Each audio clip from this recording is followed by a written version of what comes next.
down a second, okay? Okay, so we're live on Facebook. I'll be back in a minute or two. Should be live on Twitter. I'm gonna run down and get the guests. So we're live on Twitter? We are. We're live on everything. Okay. I'll be back, folks. This.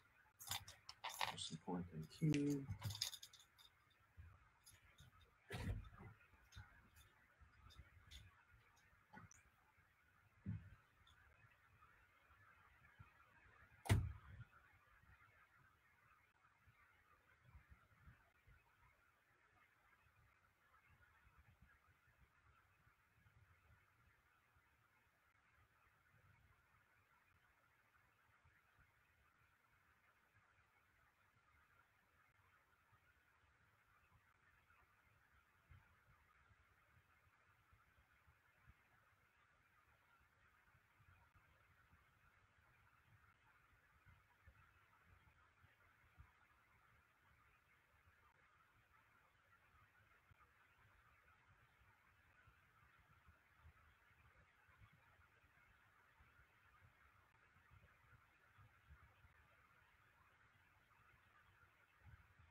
Okay, sorry guys. Okay, got the guest. Wendy, she's a gold medalist. Philip should be here in a little bit. Philip Bryant. Just getting started. Oh. Okay, let's try to studio.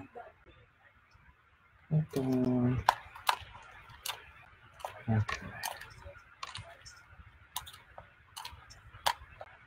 Okay. So, Philip.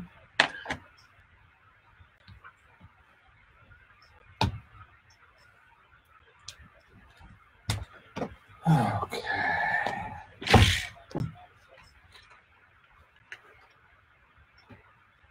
Phone.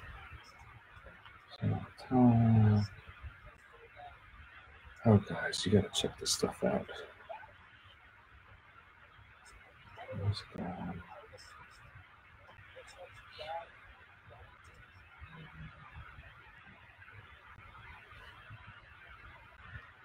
Okay. Itchy beard.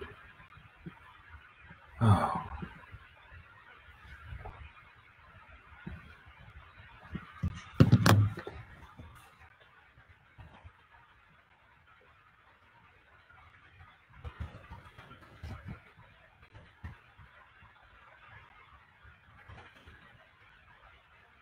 Hey guys, we're just setting up.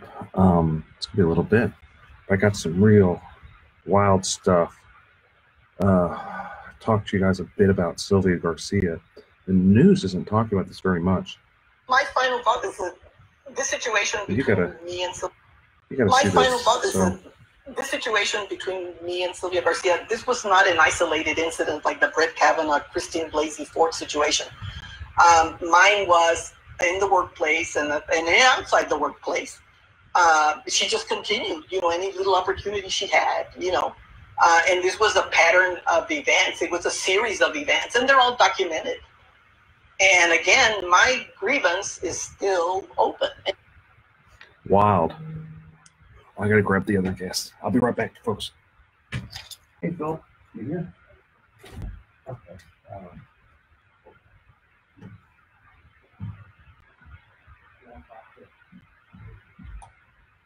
Grab a seat right there, Wendy. I'm gonna go grab Phil. I'll be right back. Okay, right here. We're live on right there's perfect. There is social media going on. It's all free. Okay.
Hi.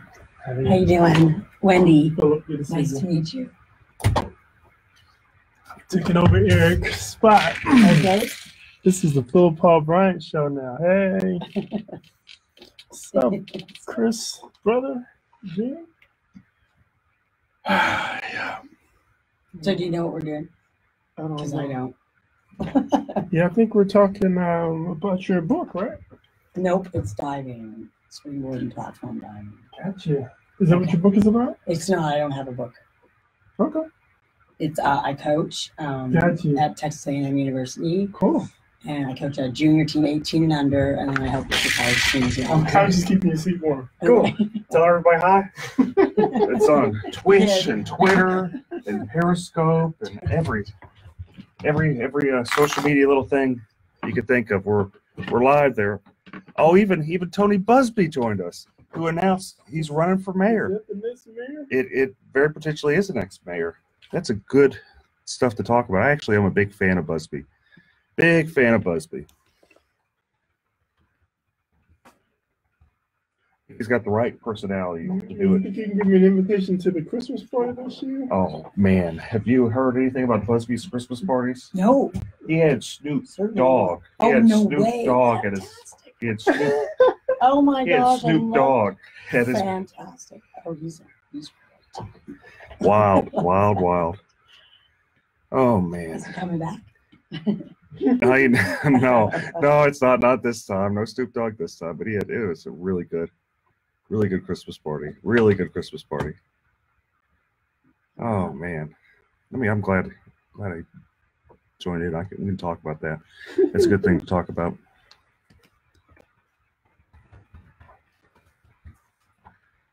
Okay. I got all the breakdown of the city of the Early voting? from the voting. I do have the breakdown. I got that a little bit. I got this video about Sylvia Garcia's, the woman that says Sylvia Garcia sexually molested her. Very fascinating. Have you seen this, Philip? Mm-mm. My final thought is that this situation between me and Sylvia Garcia, this was not an isolated incident like the Brett Kavanaugh, Christine Blasey Ford situation. Mine was in the workplace and outside the workplace. So she just continued. She's saying Sylvia Garcia sexually assaulted her. And this was a pattern of events. It was a series of events, and they're all documented.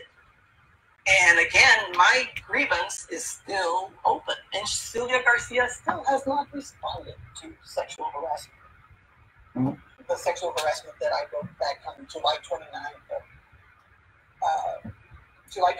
September 30th, whenever the grievances were filed, of 96. So the thing is with these allegations, they're pretty wild. Okay. So we'll go more into it on the show. They're very wild. It's saying that that basically what Sylvia Garcia did is while she was a municipal judge, she had a clerk. That woman there was working for her. This is like 30 years ago, and she went in and was asking her, "You want to see the rash of my leg?" The woman's like, "No, I don't really want to see the rash of my leg. I'm okay. I'm okay. I don't. Yeah. I'm not a doctor. I'm not Appreciate a doctor. Appreciate it. Yeah, I understand. Thanks for no thanks. Yeah, thanks, but no thanks. But then, lo and behold, she proceeds to take off her pants. And, Wow. that's crazy, and nothing's happened about it. And that woman's just really upset. She's made complaints. Second opinion. She did. That's right. Democratic system, man. Second opinion. So how's your bookstore going, Philip? It's going okay, man. It's going okay. Cheap book, lots of variety. So Saturday we put a big book speaker out and start playing music and stuff like that. Attract additional people. Got little signs we put out. Headphones. There's also a headphone volume. Yeah, I think it's going to be headphone volumes here. Adjust it. Whenever you take it out, be sure to grab this part right here. Okay. I've lost about a dozen. I know. It's okay. It's okay. And we got our lovely engineer, our producer, Shannon. She's in another room. She'll be kind of telling us what to do as we start going live in about 6 minutes. What's your full name? Your full name? Wendy LaRue, LEREW. And it's Team A&M Diving. That's it. Yeah, it comes up Yeah, diving, and another one comes Oh, up it goes, Olympics. okay. You're in the Olympics? Yeah, Really? Yeah. Oh, a that's couple pretty- of times, yeah. Back in the 80s. Really? Yeah.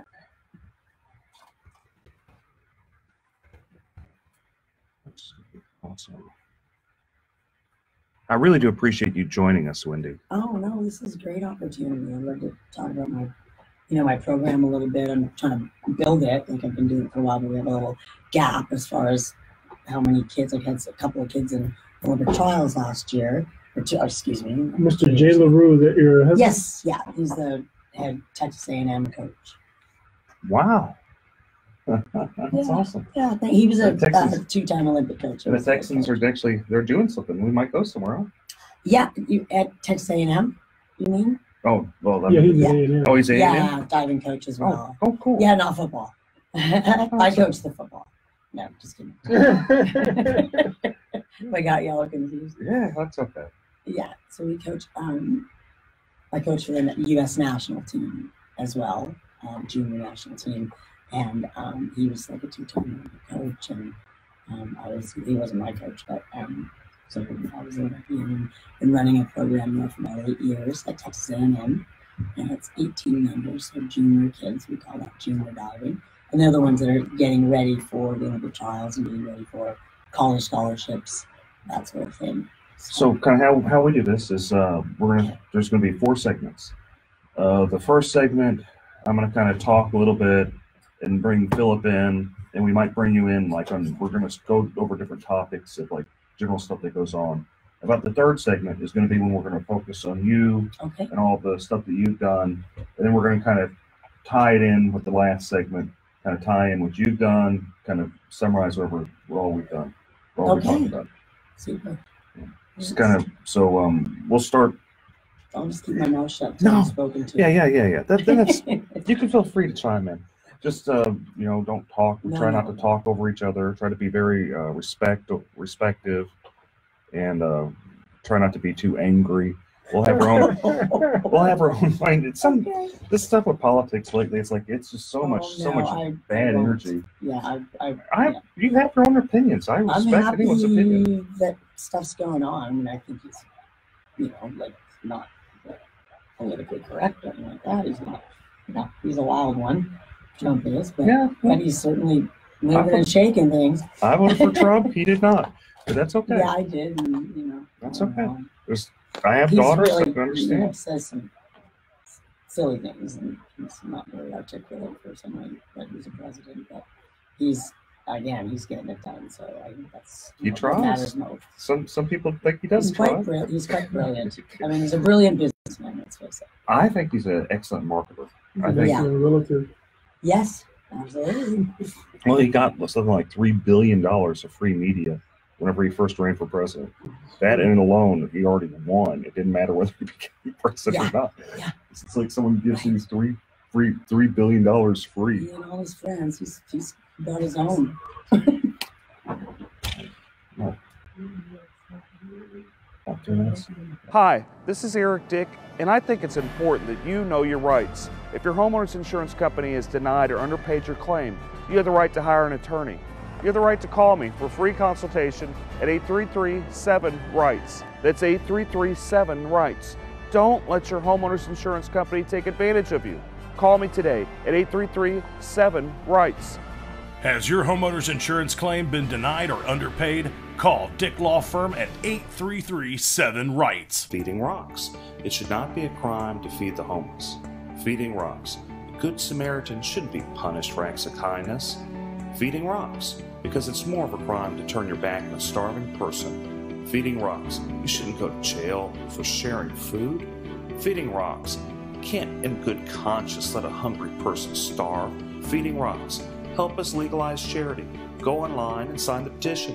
www.feeding.rocks. Feeding Rocks.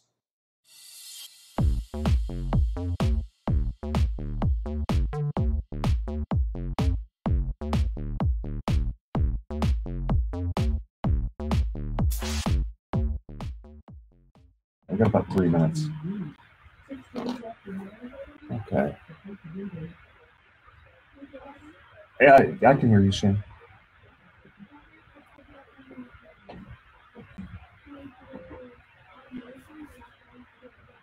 Okay.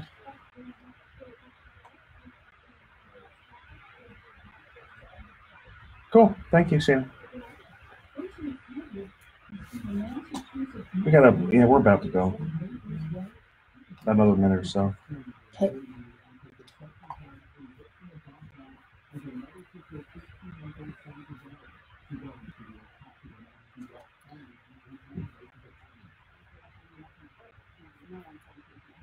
Okay.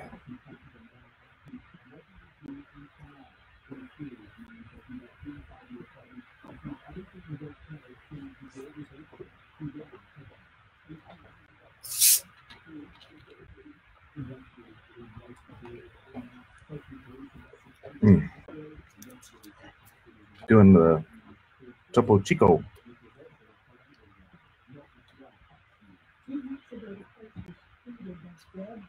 Okay.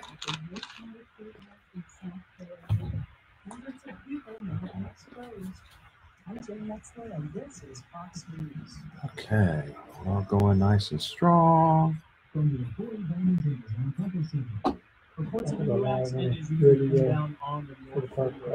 going to talk Olympics. Yes, Olympics. That's pretty cool. We got our Olympic champion here. Yeah, Wendy. We're on the Eric Big Show. This is King PRC 948. 950. Keep listening up to 740. 740, 950. We're about to start, folks. Get ready. This is going to be a wild one. We got a lot of juicy stuff to talk about. We really do. Oh man. Yikes! It's gonna be a fiery hour, folks. So get ready. They're about to start. Just in a minute or so. I appreciate your comments. Oh yeah, we do have calls. Uh-oh.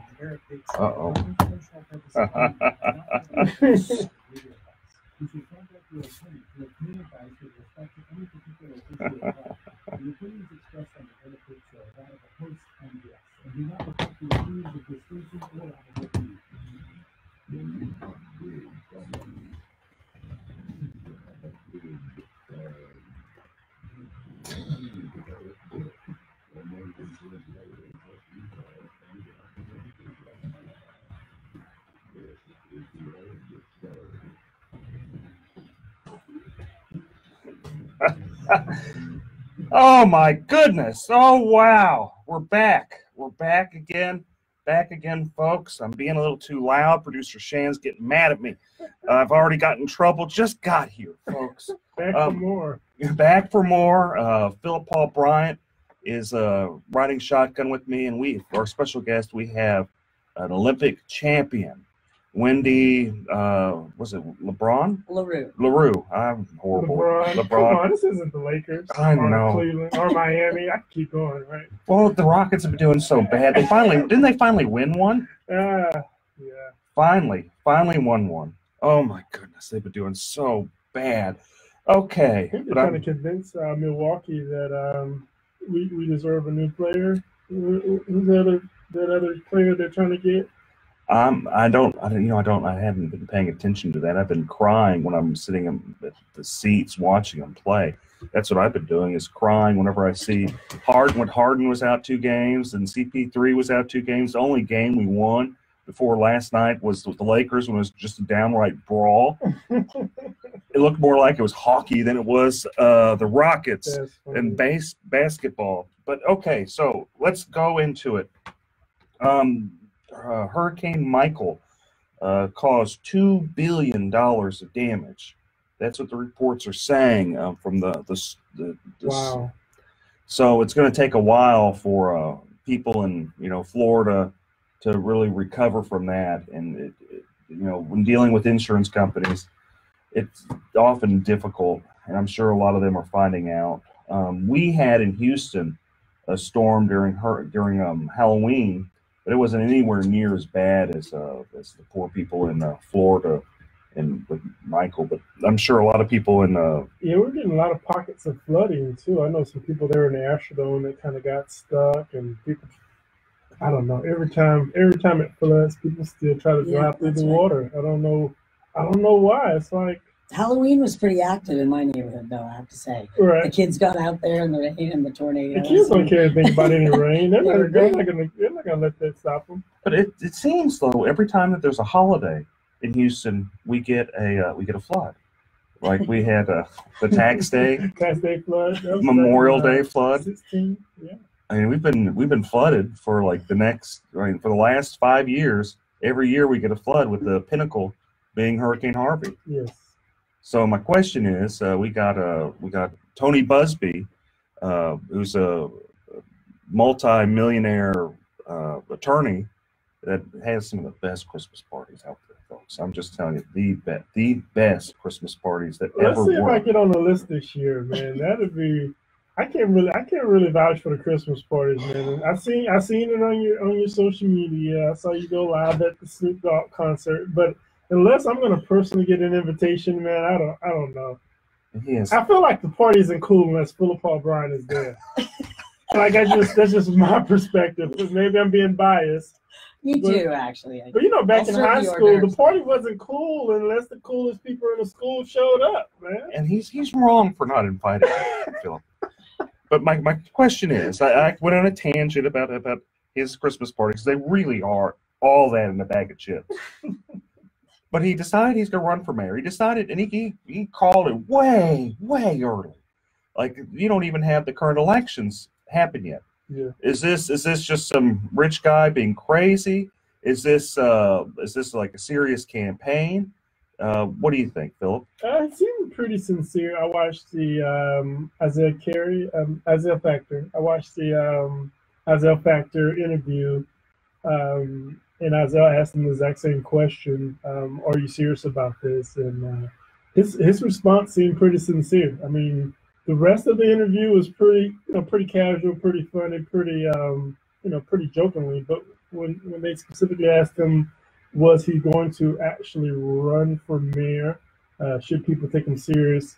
I heard a change of tune in his response. So that tells me the guy's giving some pretty serious thought. Is he an improvement from Turner, or is he good, bad, ugly? What do we think? Well, from the perspective of just analyzing him, you're able to kind of get a track record based on Turner. You know, he's had 4 years as mayor, or 3 years as mayor as of now, 26 years as a state representative. So we can actually give him a proper report card. Whether you give him a A or a D or F, you have the ability to do that based on the actual track record. So with Tony Busby, you don't necessarily have that track record.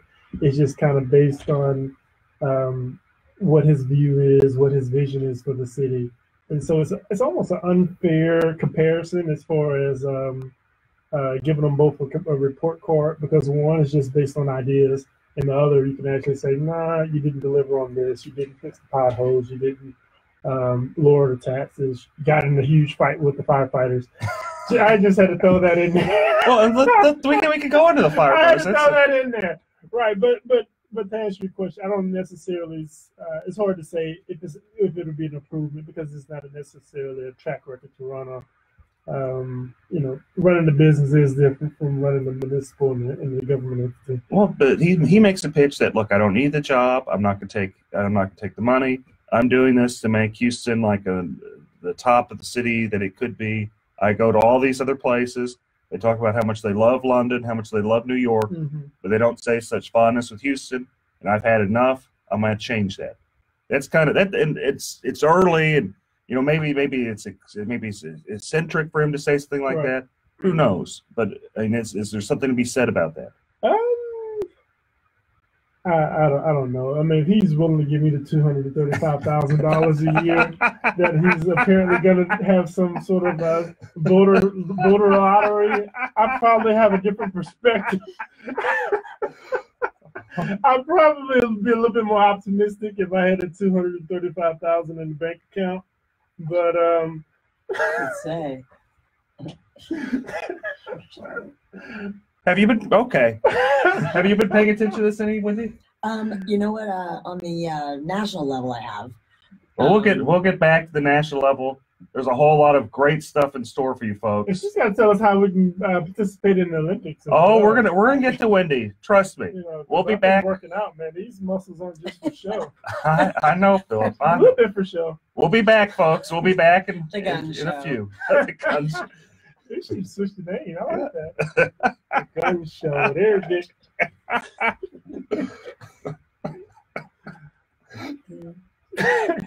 That's funny. It is. They do play Big Gun. That was their choice. The Big Gun show with Eric Dick. Okay. Oh boy. Yeah, it's like which way is What's the up, beach? Ronald, you still fixing messing up people's Apple computers? Oh boy.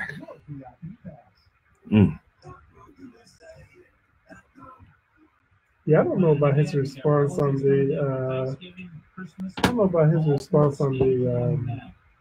What he's gonna do with the $235,000 salary? He wasn't gonna take a salary. That's kind of wild. You say you're a gonna lottery. To a charity. He's gonna have a lottery. Give it to some random person. Right. Give it to the voters. That's wild. Have the lottery drawing. Everyone who voted for me gets to participate in the lottery drawing. Wait, is he still listening in over there? I don't want to mess up my chances to get to the Christmas party. That was pretty awesome, man. Coming there with my little Tupperware, man. Like, it was really a good take Christmas mine party. to go. I don't Really? I'm a connoisseur of Christmas parties. It was by far the best one I've ever gone to. Christmas party connoisseur. Yeah. That's I was He's a surprised. pro. Usually I was the Kumashes surprised. have really good Christmas parties. Kumashes do have Get excellent there Christmas early parties. because the food goes, but they have the free bar that's all night. Oh, that's yeah. Oh, yeah. They have that. We're not And going unless they have that. Right. It's not a party unless the booze is free. oh, they got it good. You need something really to celebrate. So you want to go into Prop P? Firefighters? Yeah, you want to go to Prop P? Yeah, let's talk about that. We can go to Prop B. I can go into the breakdown of what the local Republican Party says the votes are, and then we can kind of. I got a couple other things to talk about. We're going to talk about What do you got? Obama, man, coming back on tour. The Right. Obama tour. Dadgummit. Producer Shannon making me actually, I'm sitting here just playing around and she's making me go back to work. Got to go back to work. Gotta go back to work. Dadgummit. Okay, folks, we're back. We were just talking about city politics. We're going to go back into that a little bit more. Philip was talking about the firefighters, and I'd love to talk about, my dad's a retired firefighter, so I'm just exceptionally biased on Proposition B. But let's talk about Proposition B. Philip, what do you think? I'm really concerned, and I try my best. I honestly do try my best not to say anything negative about our current mayor because he has a hard job. He signed up for it, but he does still have a hard job balancing the city and local issues. But when you pin in the firefighters against the police department, that just seems you can't do that. You can't have people battling whether or not who's more important, who does a harder job, police or firefighters. Should they make the same amount of money? Is Houston firefighters paid lower proportionally than other counties around the state? I mean, this is crazy. Who wants to argue or who wants to vote against firefighters? I think come Tuesday, 7 o'clock, when those early vote numbers hit, by the end of the night, I think the city's going to have a serious problem when the citizens who are most likely going to stand up with the firefighters. I mean, those guys. I don't see how you can't stand up with the firefighters. I mean, Those guys running to burning buildings and save babies and your family They're just members. everywhere and they're fearless. I mean, you lose a cat in the tree. I mean, they're showing up. Yeah. what I say is, if I'm they're not checking you out for ID. They're not asking if you got warrants. They just come to help. Other than Right. if you want to compare them to police officers, I mean, it's this crazy conversation you even have to have. I think the city's going to have to figure out a way to get the firefighters a raise. So it's the heads. Mayor Turner loses. Tails, he loses. Well, technically, it gives him an excuse to start laying off city employees and start cutting services. But so if he does that, is he going to suffer? He's going to have to do it anyway. Is- so the firefighters lose this battle, and they lose the proposition, and he doesn't have to give the firefighters a raise, and he still has to cut city services. It's going to look bad. So in my opinion, it gives him an excuse to cut city services, which the city has to do. But if he does that, doesn't he suffer the potential repercussions that Anise Parker did, where when she started letting people off, she avoided a runoff from 2 unknown people by 800 votes. You were one of those. I was not one of the unknown people at that time. That was I know what you're talking about. Fernando Herrera and Jack O'Connor. Both of them ran. Still 2 unknown people. They spent a total of maybe 80,000 total, I got you. maybe 40,000 each, and they came striking distance Right. from. Like 53. Hi, this is Eric Dick, and I think it's important that you know your rights. If your homeowner's insurance company has denied or underpaid your claim, you have the right to hire an attorney. You have the right to call me for a free consultation at 833-7-RIGHTS. That's 833-7-RIGHTS. Don't let your homeowner's insurance company take advantage of you. Call me today at 833-7-RIGHTS. Has your homeowner's insurance claim been denied or underpaid? Call Dick Law Firm at 833-7-RIGHTS. Feeding rocks. It should not be a crime to feed the homeless. Feeding rocks. A good Samaritan shouldn't be punished for acts of kindness. Feeding rocks. because it's more of a crime to turn your back on a starving person. Feeding Rocks. You shouldn't go to jail for sharing food. Feeding Rocks. You can't in good conscience let a hungry person starve. Feeding Rocks. Help us legalize charity. Go online and sign the petition. www.feeding.rocks. Feeding Rocks.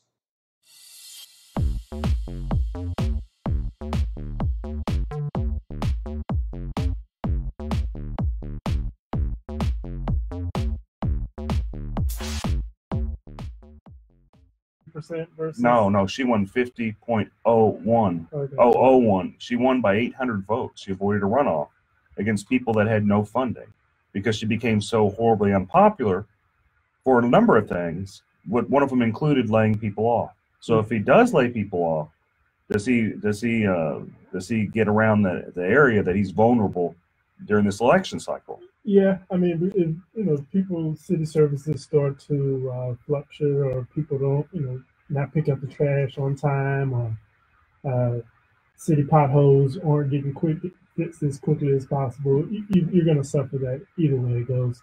But I tell you, come February, March of next year, some city parks and libraries are going to start closing. I mean, it's inevitable. Okay, and that's sad. That's sad that the city can't allocate its resources responsibly and do the things it necessarily needs to do.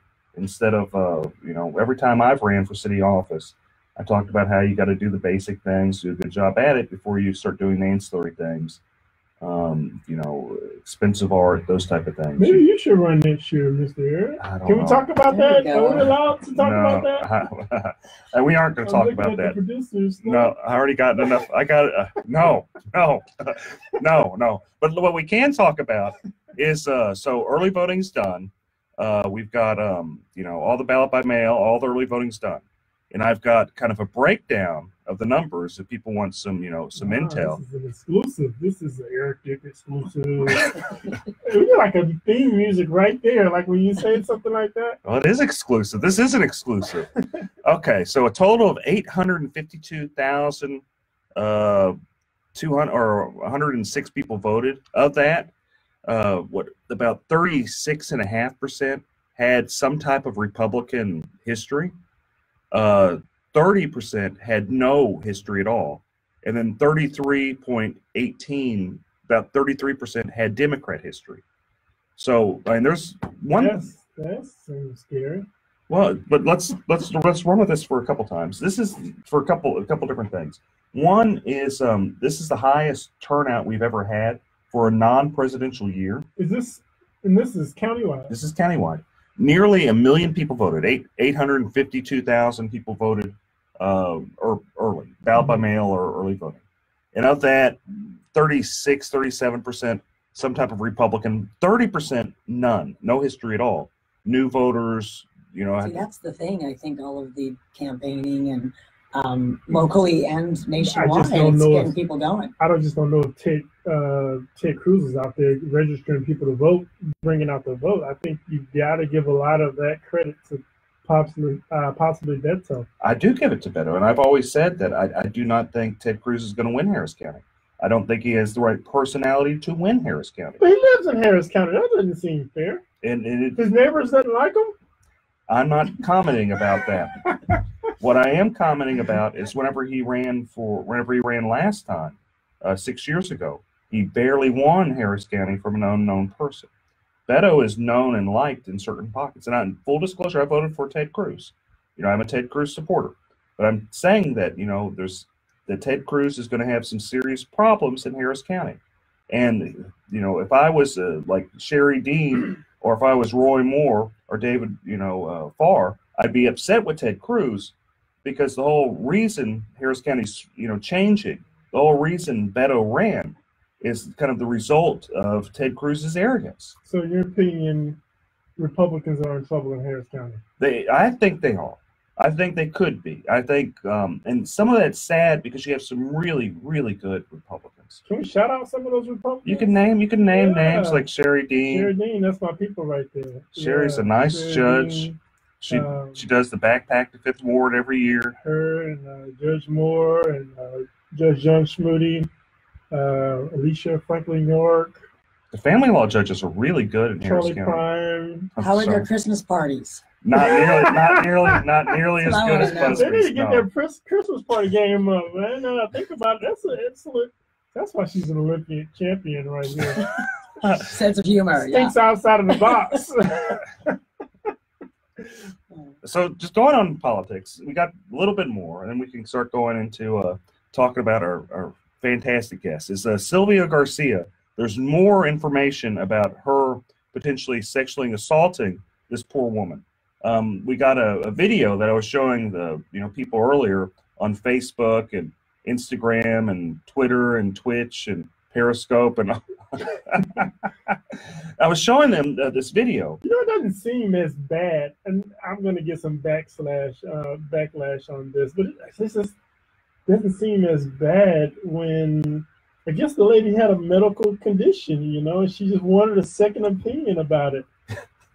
So backstory is Sylvia Garcia is a municipal judge, and one of the instances, the victim says it happened a lot of times. One of the instances is Sylvia saying she has a rash. She wants the victim to look at the rash in her leg, and the woman says, "No, I'm not a doctor. I'm okay. I'm all this stuff." Sylvia continues to take down her pants, show her the rash, and just kind of rub on her. You have to say allegedly. You're the attorney, Eric. You have to say allegedly. They've also changed with anti-SLAPP law, and there's not such a tort reform has made defamation almost impossible to sue under. So and she seems pretty sincere. So what she says, I guess it is allegedly. I guess not very allegedly, but I wonder, was the rash allegedly? Was it an alleged rash as well as an alleged pants removal? But my questions are Innocent until proven guilty. Yeah, I guess innocent. So this woman seems like she really believes it. So, is it okay? Is it okay that there's no investigation, nothing? This is someone what that's women do though. They go together in the restroom. They take restroom breaks together. I thought that was a woman thing. I don't know. We're not terribly I wouldn't shy. show any rashes Well, to. Well, strangers maybe not. is it something common? I'm not a woman. I do have 2 daughters. I'm married to a woman. I have 2 sisters. But Wendy, is it something common that women do? I got a rash. You want to see it? No, I don't want to see it. Well, if you're good friends and you're at a restaurant or something, and then you're off to the ladies' room together, that's sometimes I guess how it would go. But again, you'd have to be pretty good acquaintances, I would think. Not in a business environment, like it's No. a judge too. I A agree. secretary. Hey, check out my rash. No, I don't. No, not appropriate. Maybe we should look at the bylaws of the company. Maybe that's a requirement that they give second opinions on rashes and strange. Well, it's the city of Houston. It could be. It's the city of Houston. Stranger things. It is the city of Houston. I wouldn't be surprised. I would not be surprised at all. It's the city of Houston. Okay, so another thing that's going on is there's Erin Swanson. She's been running for a judge. She ousted an incumbent on the Republican side. Oh my goodness! A horribly biased, corrupt judge, Teresa Chang, who was there maybe 10 years, and she's very experienced. She spent a large amount of money trying to fend off Erin Swanson, who did actually beat her in the primary. This is a gal. She's young. She's 32. She about 5 years of experience, just barely able to run. But there's still some resentment from the corrupt judge, and she's managed to prevent Swanson from getting some of the traditionally Republican endorsements. Now, I find what's interesting is, it's more the business community. Why did they refuse to endorse, Erin Swanson, who's young, who's 32, compared to some of the other people? And I'm wondering, is this sexism? Is this just straight up these business communities? And if she was a man, would they endorse her? Because they endorsed other people that were very young. Jay Carahan, his opponent, who won, they endorsed him, and he's a young guy. He's a great guy. I'm not dissing him. Dan Simon. So Dan Simon was endorsed by some of these organizations, but not Erin Swanson. So my question is, if Erin Swanson was a man, would these organizations endorse her? What do you think? I think you have to say alleged corrupt judge. Okay, alleged corrupt judge. Yeah, I'm gonna take your legal advice. I'm sorry, alleged corrupt judge. Yes. That sounds better anyway, too. He just gives it a longer name. But I don't know. I definitely think that. So did those organizations do a no endorsement? No, they endorsed a Democrat. And what's wild is Harris County Republican Party is touting these organizations, and they're saying these are good Republican organizations, which not really. They're endorsing Democrats. I don't see, and there's some serious problems with the local party. Can we call some of these organizations out, or is that? Yeah, you can call them out all day long. I mean, people have a right to know. Sure, like Texans for Lawsuit Reform, but they're a big business corrupt organization. C Club, that's that big group. C Club. Texans for Lawsuit Reform bribes people all the time. Oh, well, they do. Alleged bribe. Alleged bribe. They give money and they ask. Okay, folks, we're gonna be back. Take an alleged break. Break. Shannon's gonna allegedly hit me, so we'll be back, folks. Okay, we'll go into you next. Okay. I'm just trying to. I hope I'm okay because I don't know that much about politics. No, I really don't, like the national stuff, sort of. But anyway, I hope I'm not talking. No, we're having a great time. We're just talking smack. That's all we're doing is talking smack, giving stuff people to talk about. You guys are so knowledgeable.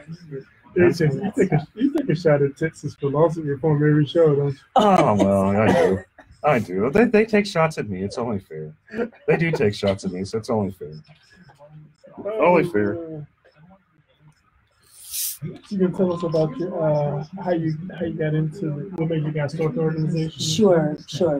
Yeah, I've been sort of doing it all my life. I've stayed in coaching. Yeah, glad to.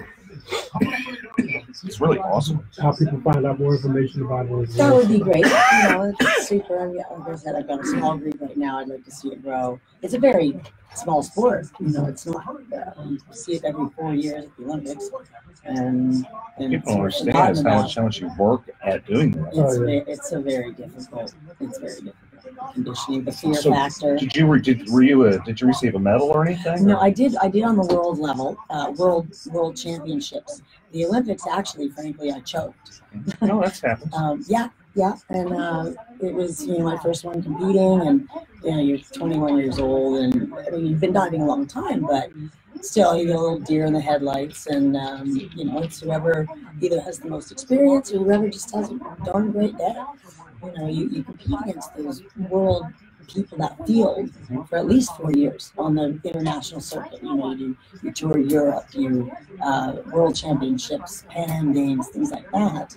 And so you're with the same field. So you're used to competing against them. But then when you get to the Olympic level, again, the cameras, the crowds, everybody sort of it can get to you. So it's whoever's got the eye of the tiger, I guess, on that day, or luck, or how you feel, If you've got your slept good. I know.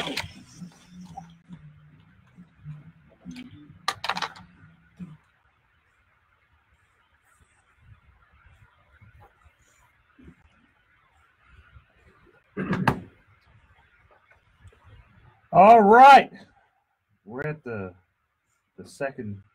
third segment, the final lap around for the Eric Dick Show.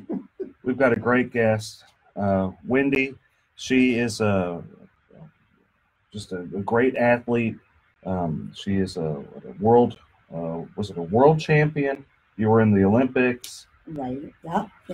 World Championships, World Phoenix Cup, similar to the Olympic Games, but again, not the huge publicity that the Olympics get every 4 years. So, Wendy, tell me about being in the Olympics, because that just seems so wild. It really is quite an experience. You stay in a village. You usually get there about 2 weeks before the actual games start. The opening ceremonies is just crazy. I mean, I'm sure you've seen it on TV these days, what the production that they go into, and all the athletes go in and we watch the whole thing, and the closing ceremonies as well. So it's very, you stay in a village with all the other athletes. The best thing about it is I think that you've got all of the sports there, everybody is sort of at their peak condition and mentally, physically within their sport. And you've got that in common, no matter from where you come, no matter from what country you are. It's just peace and that beautiful thing in common, that you just sportsmanship and you just want to do the best you can and you're rooting for other people too. Really? So you guys aren't like making faces at each other No. and elbowing each other when you're not hoping the other person breaks an ankle on the way? No, well, no, some of the girls do. The girls can be a little catty, you know. The guys are cool. But... Pulling Tanya Harding's. Oh, yeah. The old whack in the knee. Asking, do you look at their rash? Never done that and shan't. No. So, you went to the Olympics, which is probably just an amazing experience. How long did it take you to train to get there to well, be? You know, I was quite lucky. I did gymnastics. People, you know, wonder how you find out about a sport like diving and how would you start in that. And you know, gymnastics, cheerleading, dance, things that are sort of acrobatic. Anyway, I did gymnastics till I was 12. So when I came on into diving, I made the Olympic team when I was 14. So only 2 years of training in diving after all the experience in gymnastics, the changeover was quite simple for me, and I was very lucky, and made the team as a 14-year-old. Now, that was the year 1980. Boy, am I dating myself. Oof. 80s were good years. Well, there you go. Thank you. But it was the year that Jimmy Carter boycotted the Olympics. Oh. So that was the year we didn't get to go. Oh. And that was all right, you know. My sister and I made it together. She was 13. But she was a diver as well? Yes, yeah. But we had another, 4-8 years left. Hi, this is Eric Dick, and I think it's important that you know your rights. If your homeowner's insurance company has denied or underpaid your claim, you have the right to hire an attorney. You have the right to call me for free consultation at 833-7-RIGHTS. That's 833-7-RIGHTS. Don't let your homeowner's insurance company take advantage of you. Call me today at 833-7-RIGHTS. Has your homeowner's insurance claim been denied or underpaid? Call Dick Law Firm at 833-7-RIGHTS. Feeding rocks. It should not be a crime to feed the homeless. Feeding rocks. A good Samaritan shouldn't be punished for acts of kindness. Feeding rocks. Because it's more of a crime to turn your back on a starving person. Feeding rocks. You shouldn't go to jail for sharing food. Feeding rocks. You can't in good conscience let a hungry person starve. Feeding rocks. Help us legalize charity. Go online and sign the petition. www.feeding.rocks. Feeding Rocks.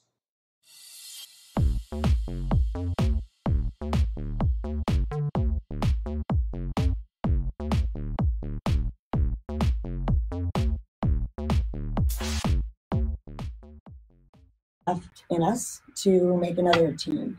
It was very difficult for a lot of the people I know and the older ones that it was their one and only Olympics. That was their shot. They made the team and they didn't get to go. So that was sort of, political faux pas, if you ask me. It's supposed to be about the peace and the sportsmanship amongst all of the countries. And it was a bad call in my opinion, not because I'm an Olympian, but just I think in general, the whole auspice of the Olympic Games was sort of lost that year. Yeah. So how many times have you gone to the Olympics? Well, just once. I made 2 Olympic teams, but again, 1980 we didn't get to go. 84 was in LA, and I sort of choked at the trials. Oh wow! But and then made it in '88. Do you actually go to the Olympics these days, even though you're not participating? No, it depends on where it is. No. I would like to eventually go as a coach. That's my dream. I've been coaching for probably about 25 years now, and that's my sort of next goal is to have an Olympian myself that I work with. So how hard is it to even qualify for the Olympics? It's pretty thick and deep. Again, the experience that you need to have as far as keeping it together in competition. It's not a team sport. I mean, you have to perform in a team sport, and it's a different ball of wax. But you're on show. It's just you. It's silent, and it's all you. And you've got 8 tries or 10 tries with different dives that you've got to do, and very difficult ones. So again, as I mentioned, it's the eye of the tiger, and it's whoever, comes out on top. But it does take an extensive amount of training. Diving's not a simple thing to do. So you're training for this like every year for like so many years? Oh yeah, like 6 to 8 hours a day. Most kids now are homeschooled. The ones that want to really do it and want to go all the way with it. You've got other countries like the Chinese, and they just train all day long. And then in order for Americans to compete against that, you've got to put the hours in as a kid. And that's what it takes. It's very competitive as far as, skill and conditioning and that sort of thing goes. So it's stuff you train for like 8, 4, so however many years before. Oh yeah, at least 10 to 15 even. Wow. It's a big commitment. Yeah. It's not necessarily for everybody, but yeah. So now you're kind of transitioning. You did that when you're younger. You're transitioning to what you're teaching, you're coaching for,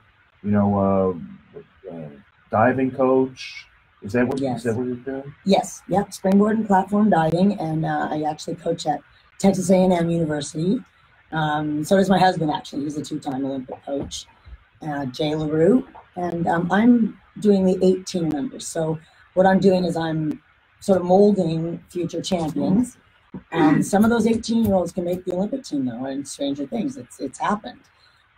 Usually, the more after college age. The 25-year-olds to 30 even can be a lot of people's peak physically and mentally. It takes a lot of experience to go in there and keep it together and score the points you need on those difficult dives to stay in the pack. If people want to find out more about what you're doing, how do they reach you? Well, it's actually WLEREW. That's my name, Wendy LaRue, at AOL.com. Oh my goodness. There we go, the age thing again. Oh my goodness. Does AOL still exist anymore? It does. We were big during dial-up.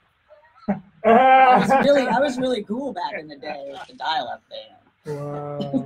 So they email you, Wendy. Yes, that's the best way, and or Facebook. I have you sort of have to ask to be friends, which is fine. And again, it's Wendy LaRue, LEREW. Yeah, and then you have one of those dial-up phone things where you kind of. Yes, I do have a rotary phone. Wait for it to roll back. Absolutely. Wow. Yeah. Those are pretty rare. They probably could be sold for a mint. Yeah, antiques for sure. I don't know if you could get some of those in the bookstore. You probably do have some of those in your bookstore. Don't you have any of those in your bookstore? I don't have any of those. Well, I can rent you one of mine. This Wendy LaRue here. Maybe get myself a Hotmail address as well. Yeah, there you go. There you go. Oh my goodness. Was that the second one after AOL? Probably the SBC Global. Oh yeah, that one. So I'm just so amazed by the dedication you spent, like getting to the Olympics. I know you were in your early 20s whenever you went to the Olympics. Yeah, about 21. So you've been training since you had to be training since you're like 15, 14. Well, yeah, 13. 12 actually, and then but in gymnastics it was age 6 to age 12, 4 or 5 hours a day after school. You have to have sort of a bit of a screw loose to do this. It's really time consuming. I wouldn't say screw loose. You just have dedication. It's just something you feel strongly about. I think it's good that people feel committed about something and work towards a goal. And it's clearly you might have wanted to get a gold medal with the Olympics, but unfortunately you weren't able. But at minimum you were able to make the Olympics, which is so much more than what many people can say that they've done in their life. So, and it's just so amazing that you actually got to have that experience, Well, thank you, Eric. It was an experience. The whole ride, the great friends I've made, and in the coaching ranks, a lot of them have gone into coaching after their experience as divers. And we see each other on the world all the time. We see each other at the pool, coaching for different countries. What's the deepest water you ever dived in? Well, what you do is the tallest platform that we go off of and do multiple somersaults is 33 feet. So that's 3 stories. And you're required to have 17 feet of water to do that because you hit at 30 miles an hour You hit the water head first, so you take a lot of impact in your upper body. That's probably why I can't turn my head anymore. Vertebrae are all fused together. But it's quite the the experience, and the impacts up 10 meter are difficult. Now they have high diving, cliff diving now, which is 90 feet for the men. Oh, that's wild. And 60 feet for the women, and that's a big thing too. The Red Bull World Series Tour. Have you done anything with the cliff diving? Actually, I coach a very, very good girl. She just she actually holds the record. She's brand new. She went to Texas A&M University, and her name is Jessie McCauley, and she's on her way to compete in the World High Diving Championships actually next week. Well, that's exciting. Yeah, and she's good, and she holds the world record for the highest scoring dive, the most difficult dive for a woman, and the highest scoring. She had straight 9s from the judges, and yeah, so proud to say that I've sort of broken in the high diving ranks, and hopefully that'll be in the Olympics someday soon. How young do you go as far as coaching? How young as a coach? Well, while you're a diver, a lot of times you start. How young will you go? 12-year-old, a teen? Oh, excuse me. We start them at 6. Wow. And go to at least 18 to 25. Yep. Well, that's great, Wendy. We're going to take a quick break, and we're going to be back for the final segment. Thanks, guys. Thank you. Thank you very much. That's fascinating. Hey, is it true what they say with the water? Like, it's almost like diving into concrete unless you do it right. That's real? Yes. You hit at 30 miles an hour. And if you're not going straight in, you're going like that, you get impacted, you get smacked around. Like honestly, my back and neck hurt.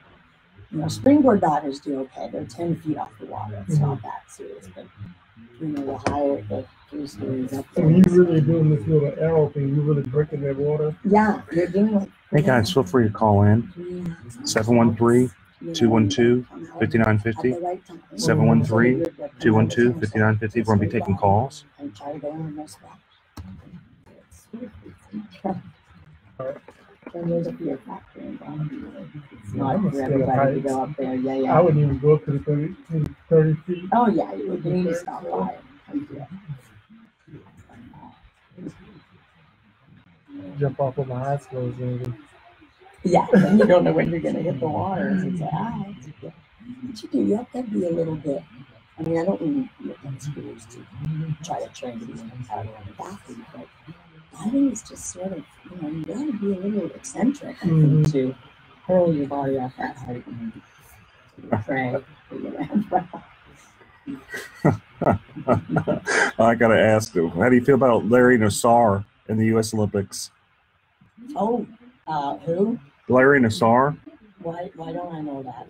He's like some type of pervert. Good heavens, no, I've not heard of him. Just good. Oh, are you serious? He's just. That's one of the comments. It's just a comment. No, it's just a comment. It's a comment on the social media.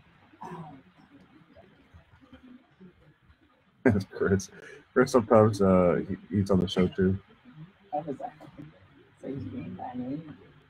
He's just wondering. Oh, Chris said that? Yeah. Tell him I said I can handle it. I'll be fine.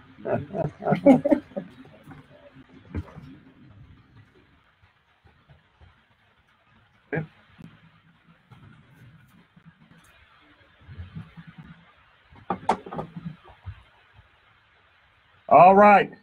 Yep. We're back. We're back for the final segment of the show. We had a great show, great guest, Philip. You got anything going on with your bookstore? Oh yeah, actually, bookstore's doing really well. We've got some huge sales going on. So we just sell $2 kids books, $2 and under kids books.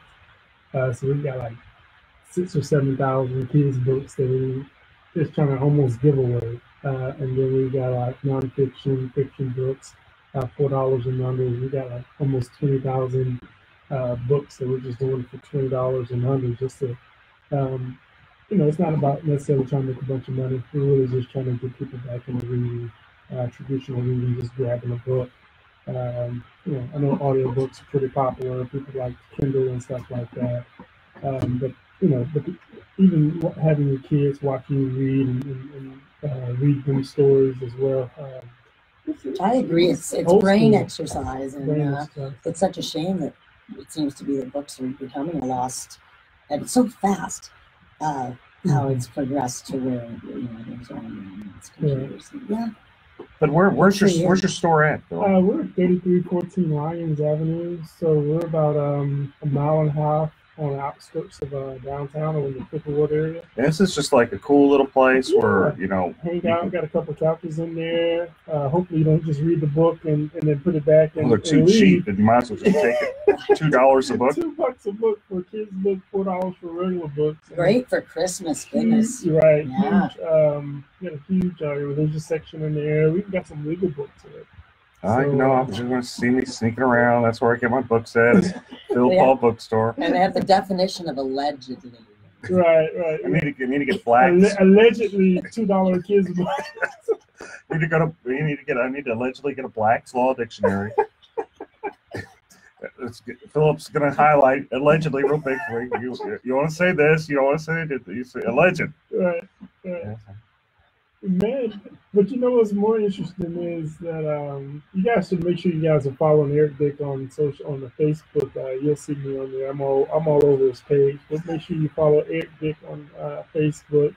But on my page yesterday, I don't know, Eric, if you checked it out or not, but I put 2 different Obama speeches on there. He was in Florida campaigning for Andrew Gillum, and then he was in what's the other state? Okay, Alabama? I'm not sure. I watched the Florida one, though. Yeah, so Eric, if you need me to, I can tag those to your page. That's all right. That's all right. Uh-oh, you're going to go at it. Tag those to your page, man. I'm cool. I appreciate it, but I'm cool. I'm good. You may lose a couple of followers, but and then maybe a couple brain cells too. Too late. Alleged brain cells. So what do you think of the, if we're going to talk politics, since that seems like what you want to do, what do you think of the Beto versus Ted Cruz? Let's go on that. Man, I like Ted Cruz. I met him several times. Beto seems to be pretty sincere. I actually had some serious concerns about the DWI and the fleeing the scene. Once I did get past that, just looking at the issues, just as a conservative Democrat, I'm a registered Democrat, precinct chair. If the Democratic Harris County Democratic Party is listening, I did say that I'm a Democrat. You also said you were watching Obama, so I think they got that figured out. They call me in the meetings every so often when I endorse people like Sherry Dean and Roy Moore. They have a sit down with me at least once a year. And yell at you. What are you doing? Yeah, have to read the oath again. But, allegedly. The alleged oath. but the cool thing about someone like a Ted Cruz, you don't have to worry about restroom issues, LGBT stuff creeping up into the schools and to the public life. And so that is one thing. That is one thing that you kind of do have some assurances about. Taxes. You got to pay taxes. They're going to build roads. They're going to have to fund the schools and stuff like that. So taxes isn't that big of a deal. I'm a tax guy, so I know how to get around it if they try to tax me too much. But with Beto, even though he does have some good ideas, I do think teachers should be paid a fair amount. I think it's just what's more important to the individual voter. I think there's a lot of excitement out. Every year they say this is the most important election of your lifetime, and every year we go for it. But we'll see what happens. We'll see if the actual voters show up, not just in Harris County. Texas is a lot bigger than Harris County. It is very. Hi, this is Eric Dick, and I think it's important that you know your rights. If your homeowner's insurance company has denied or underpaid your claim, you have the right to hire an attorney. You have the right to call me for free consultation at 833-7-RIGHTS. That's 833-7-RIGHTS. Don't let your homeowner's insurance company take advantage of you. Call me today at 833-7-RIGHTS. Has your homeowner's insurance claim been denied or underpaid? Call Dick Law Firm at 833-7-RIGHTS. Feeding rocks. It should not be a crime to feed the homeless. Feeding rocks. A good Samaritan shouldn't be punished for acts of kindness. Feeding rocks. Because it's more of a crime to turn your back on a starving person. Feeding rocks. You shouldn't go to jail for sharing food. Feeding rocks. You can't in good conscience let a hungry person starve. Feeding rocks. Help us legalize charity. Go online and sign the petition. www.feeding.rocks. Feeding rocks.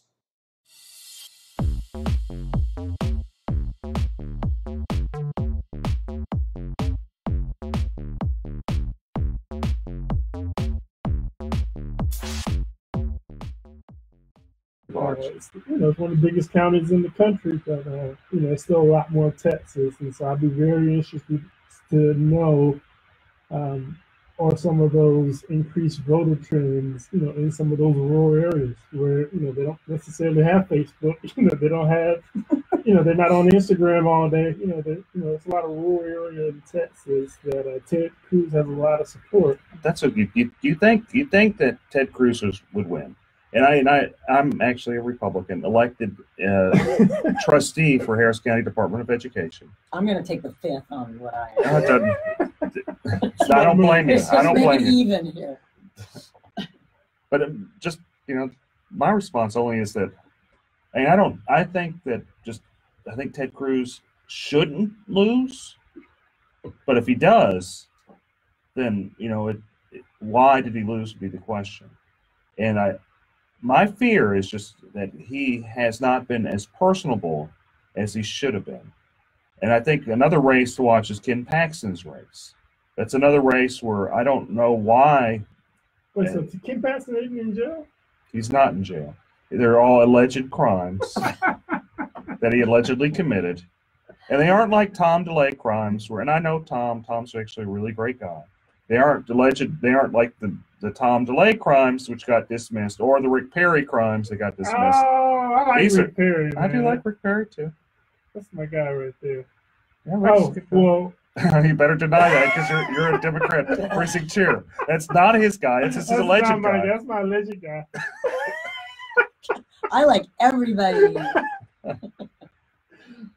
But okay, so and you don't FCC violations. That's what it was, right? FCC, FCC? Yeah, FCC. It was him.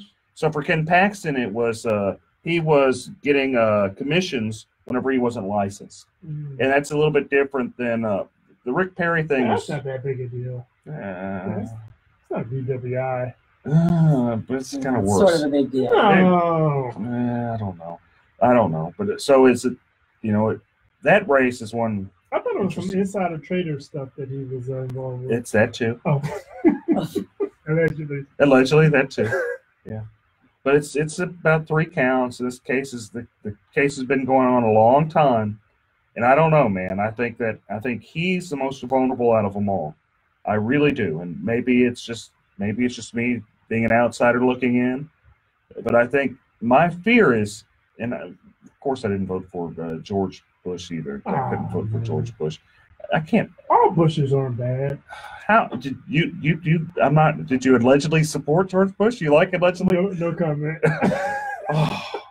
My family was fought in the Alamo. I can't support him. He wants to get rid of the Alamo. I wonder how can I tell my how can I go to Christmas with my family and say, oh yeah, I support George Bush. Well, aren't you a Darce? Actually, aren't you a Tomlinson? An awesome Christmas party as well.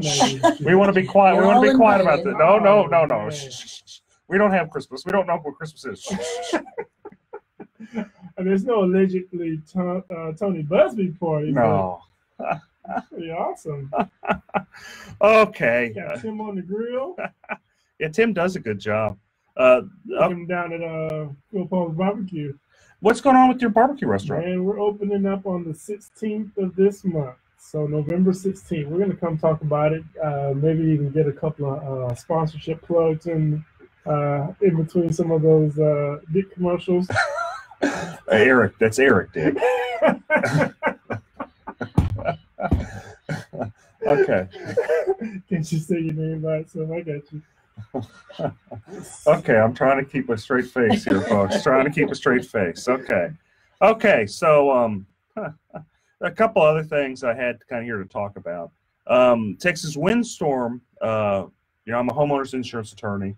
If people are having problems with their insurance involving property disputes, they're welcome to go to my website, www.dicklawfirm.com. You can add me on Twitter @DickLawFirm, Instagram @DickLawFirm, Facebook @EricBDick, or just any other social media. I'm on probably them all, and I do post these videos of us being here at AM 950 on all those social media.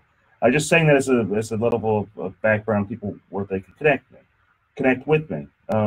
Just reminding people that I am a homeowners insurance attorney. If they're having problems with the storms from Halloween, feel free to call me. I do free consultations or represent people on contingency fee. But anyway, now that I got my shameless plug with me, so there were some problems with Texas windstorm. They requested a hike for liability limits, basically to increase their liability, and it was denied. And we're gonna have to talk about that next week, folks. Can we talk about city elections next week as well? Oh, we're gonna talk about a lot of stuff next week. If you guys want to get alleged Bill King supporter, allegedly. Okay, folks, thank you guys so much. Thank you for tuning in. I'll see you next week. I really appreciate it. Thank you, producer Shannon, as always, for doing a great job. Wendy, I really appreciate you being here, and Philip Albright. Shout out to Chris Carmona, who's having a great time, probably in China. China. You gotta say like China. Donald Trump says. China. Thanks, folks. Next week. China. Okay. So we're going to end. Thanks, you guys, for tuning in. See y'all next week. You have a great day. Hi, this is Eric Dick, and I think it's important that you know your rights. If your homeowner's insurance company has denied or underpaid your claim, you have the right to hire an attorney.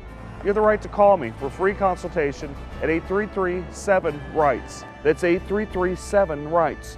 Don't let your homeowner's insurance company take advantage of you. Call me today at 833-7-RIGHTS. Has your homeowner's insurance claim been denied or underpaid? Call Dick Law Firm at 833-7-RIGHTS. Feeding rocks. It should not be a crime to feed the homeless. Feeding rocks. A good Samaritan shouldn't be punished for acts of kindness. Feeding rocks. Because it's more of a crime to turn your back on a starving person. Feeding rocks. You shouldn't go to jail for sharing food. Feeding rocks. You can't in good conscience let a hungry person starve. Feeding rocks. Help us legalize charity. Go online and sign the petition. www.feeding.rocks. Feeding rocks.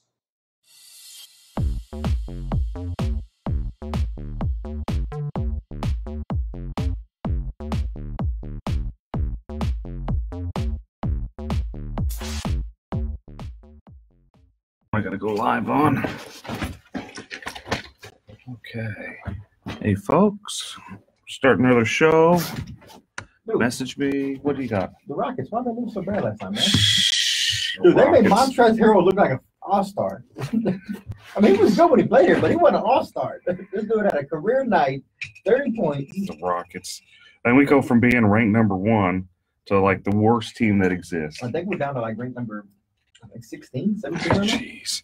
I mean, it looks like, or at least Carmelo Anthony can play. That's Dude, the only I one that told can. everybody that. That's the only one that can play is Carmelo. He's trying to redeem himself. He He's likes playing with Chris Paul. He really does. It's his best friend. Oh, well, it'd be nice if Chris Paul played or anybody else. But Carmelo made some good points. Carmelo made 27 points last night. He did a good job. Hitting from the 3. Eric Gordon, did he show up or he was still asleep? He's asleep. All the other ones asleep. But Carmelo Anthony did a pretty good job. No, I don't know, man. We'll see if the Rockets learn how to play again. Yeah, they're trying to get Butler. They're putting in everything they can to get Butler. Rockets. I don't even know if it matters. I'm between work and family time and family time at work. I had no time for it. Yeah, this guy. We don't even watch Ninja Warrior stuff most of the time. It was a Monday nights. Monday nights in USA, or it used to be. Now that's Monday Night Raw now. What does Come on. And if we do catch up, we're usually watching for the Houston folks, people we've met and trained with. Yeah. My daughter loves going, oh, look, there's Allison. Allison Tupperwine's one that's been in a few times. Or, oh, look, there's Daniel. Daniel Gill's one of the biggest names in the sport right now. He trains at that gym. Okay. It's kind of hard to miss with his pretty boy hair. Well, him and his wife have the same hair. It's amazing. From the back, they look almost identical. He's a little bit taller, but not much. Be glad he got hair. At this point in my life, I'd just be glad if I had some. Me too. It fell down in my bag. I didn't have that in my youth, but now I do, so I know what it is. Oh, well. I still got it, just not where I want it. I don't have. I mean, it's gone. Mine's gone. I started losing my hair in my early 20s. So I was at a CVS going to law school. And I look, I'm like, man, that guy sure is going bald. And I move, I'm like, oh, dang, that's me. Yes. That mirror up here like this to watch for sharp. And we can see the back. Man, that guy sure ain't got no hair. I move a little bit, I'm like, oh. I'm glad that's not me. And it's only gotten worse and worse. And he gets some of the shoe polish just kind of put back there. So. The hairspray? Tattoo your head with black so it always looks like you have some on there. Might as well at this point. Man, I don't know mine's got it's starting to hurt on the top that's standing out. No, yours is fine. It's because I comb it this way, you can't really tell. But if I go back, you just see nothing but scalp. I'm in Japan coming out of the what's that thing called? It's one of our stores. I'm at the commissary though, because commissaries usually food. But it was a store on the outpost on the base. It was on Japan, Yokosuka. And I'm walking down the steps, and all of a sudden, all I hear is, "Oh my God, Bo, you're going bald!" There's a guy behind me. He was an AO. His name was Jason. And shouted out for everybody here. And I didn't think much of it. Of course, that night I checked it, and he was right. Big old goose egg right back here. I just never noticed. Well, that's a good thing. That's a good thing is you don't, if it's in the back, you just don't see it. It don't bother you as bad because it's in the back. So at that point, I just started shaving it. I embraced it. I'm not far behind you. It's easier. When I wake up, I have to brush my beard, but not my head. Well, then it transitioned from up top to down low. Yeah, up top to the sides. It's a different brush, sure. Getting older is not for the weak.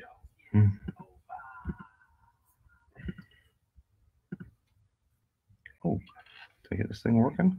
I think I actually got the thing working finally. I forgot how to do it. Now I just remembered. I got it all on the.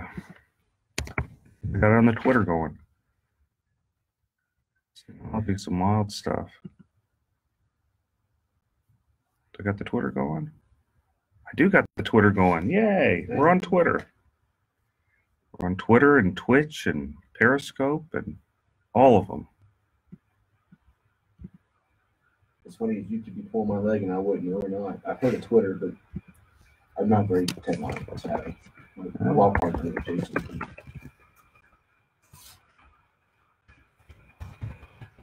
I wouldn't even have a Facebook if it wasn't for my life and stuff. Well, you got it. You own a firm. You got to kind of. I'm trying. What is it? About 6 minutes at? Yeah. 5 minutes. Okay, I don't want to. You know, I'm bad at knowing stuff.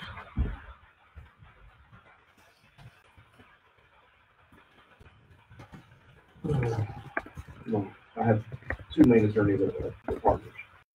And one of them was Arbiter, it's nice and sweet. Says, "Good luck, bro." The other one says, "Yeah, I've always said you got a face for radio. You'll do great."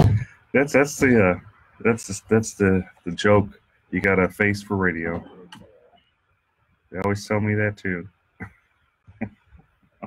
What, a face for radio? Yeah. Kind of insult actually, but okay. It really is. We on? Everybody there? Make sure y'all. Well, not us. False alarm now. Make sure y'all tune in 9:50 a.m. on your radio dials, or you can always go to the iHeartRadio app and look for 950 KPRC. Check in. Make sure you listen to The Eric Dick Show. We're starting about top of the hour right now, so after the commercials, you will see us on. What's up, Steve? What's What's up, man? And as always, today's program sponsored by Topo Chico Aqua Mineral Water, The unpaid sponsor. as well as Bragg's Naturally Organic Apple Cider Vinegar All Natural Drink. This is the limeade flavor today. It has a little more tartness to there, but it's really good for you. Really helps with your liver. Make sure you get that Bragg's All Natural Apple Cider Vinegar. Does it really help with your help with your liver? Huh. Hey, Shelly. How y'all doing? Hey, yeah, we're going to talk about voting today. Make sure you get out there. We're going to talk about that, a whole lot of other things today. Real fun show. But as always, call in 713-212-5950, 713-212-5950. Numbers up in the link or the description. But yeah, if you haven't voted, today is a day to vote. You have all day to get out there. Wait in the line, whether it's short, it's long, it's going to be worth it. You know, I'm supposed to say it doesn't matter who you vote for as long as you vote, but it does matter who you vote for. So get out there and vote for the right people. Make sure you vet the candidates and don't just listen to a bunch of nonsense and bullet points and hype. Yes or no for firefighters. Like, I'm torn on the firefighters. Firefighters kind of get what they deserve because they always support the wrong candidates. That's but true. at the same time, if we don't vote yes for Prop B, we're never going to force the city to go in there and control their spending. So You gotta vote for Prop B. yeah, I'd say vote for Prop B just because it forced the city to actually rein in their spending, so they stop spending hundreds of millions of dollars on art projects, man. Go back to the basic city services, which the city's supposed to be about. Well, not only that, you know, what happens if we stroke out? If we stroke out, I want the firefighters there. That's you know, true. pull me on the EMS. I don't want them having to work a second job over at Chick-fil-A. Firefighters just don't put out fires. They also are there for EMT, EMS services. If you're stroking out, you're having a hard time, you got an accident, they're usually right there first on the scene to assess the situation. So vote for Prop B. My dad's retired You know, firefighter too. It's a tough one to say to vote for, but again, was at 72. vote for Prop B today. Vote for Prop B. You never return it. Oh, the special guest we have today is Bo Bowen, attorney and David did. Ninja Warrior. We'll get to that later. But again, y'all tune in. And again, if you have any questions, put them on here. I'll read them and we'll try to address them through the breaks or through the. If you want to call in, again 713-212-5950. Turn down for what? I'm gonna turn up the monitor. Sorry. Do you have a studio monitor? We do have a studio monitor. It's over here. But Maybe she got it on quiet. Oh, I'm sorry. ask Shannon. What am I doing? She looks like I'm in trouble already, folks. She gave me the stink You have eye. a call already? No, I hope I don't got a call already. Vote today in Clear Lake. Let's see. Tell me, Eric, you better be quiet. You gotta say some vote. stupid stuff. My sister's Free hot dogs. So if you're in the Clear Lake area today, y'all make sure y'all swing by the Clear Lake area tailgate party. Shout out. Shelly Rogers, where's that located? Where can they go for that tailgate party? She also works for me. My sister works for me too, man. Small business. She just completed a paralegal school. So for her, it's a big deal. I'm very proud of her. Oh, yeah. Turned herself around, finally settling down, growing up. We mature slowly. But you mature. Eventually, I hear that wave right there, man. And I'm getting a cowlick right here. So you might want to look at the criminal. So what happens with PI? Some of the big PI firms, they'll refer after a settlement is like a good hit, then they'll refer them to another lawyer. And if you haven't voted yet, drop me a message or drop me a line down here, post in this video. Why haven't you voted? What is the hesitancy? What issues are you having deciding between? Maybe I can help you come to a conclusion as to why you feel comfortable going to vote sometime soon. All right, so if you're in the Clear Lake area, Freedman Library, they're having a tailgate party out there. Hot dogs, probably some beverages, water, and great company. And you can do that all while you're voting. So make sure y'all go down to Freedman Library. You do it after they get a big settlement. Yes. Use the settlement. To fund me. Get the full retainer. There you go.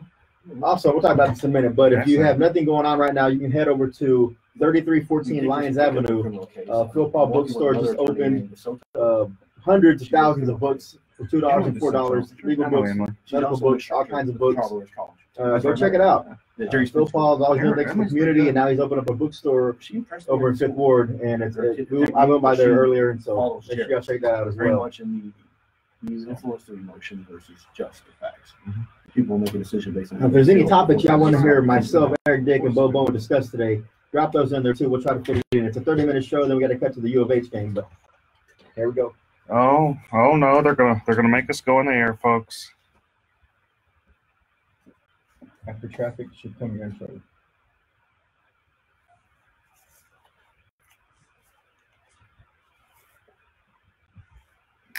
You know, they've never heard the intro, I don't think. On the live feed, What do we have on? when I go on Facebook Live, because we don't have the monitor going when the intro plays. Yeah, so they'll hear it. You know. I can turn the monitor on, but I don't hear it in here. It'll kick on in a minute. The audio will kick on. I want y'all to hear the intro because y'all never heard the intro. Yeah, the intro is pretty funny. Okay, we'll talk about the caravan of immigrants. You do immigration law, right? What, no, sir? No Oh, immigration. I thought you did every kind of law, man. Not total law, almost, but not quite. If they bring cash, he might. That's true. It's true. Yeah. For enough money, I'll learn it quickly. For retainers, we might make an exception.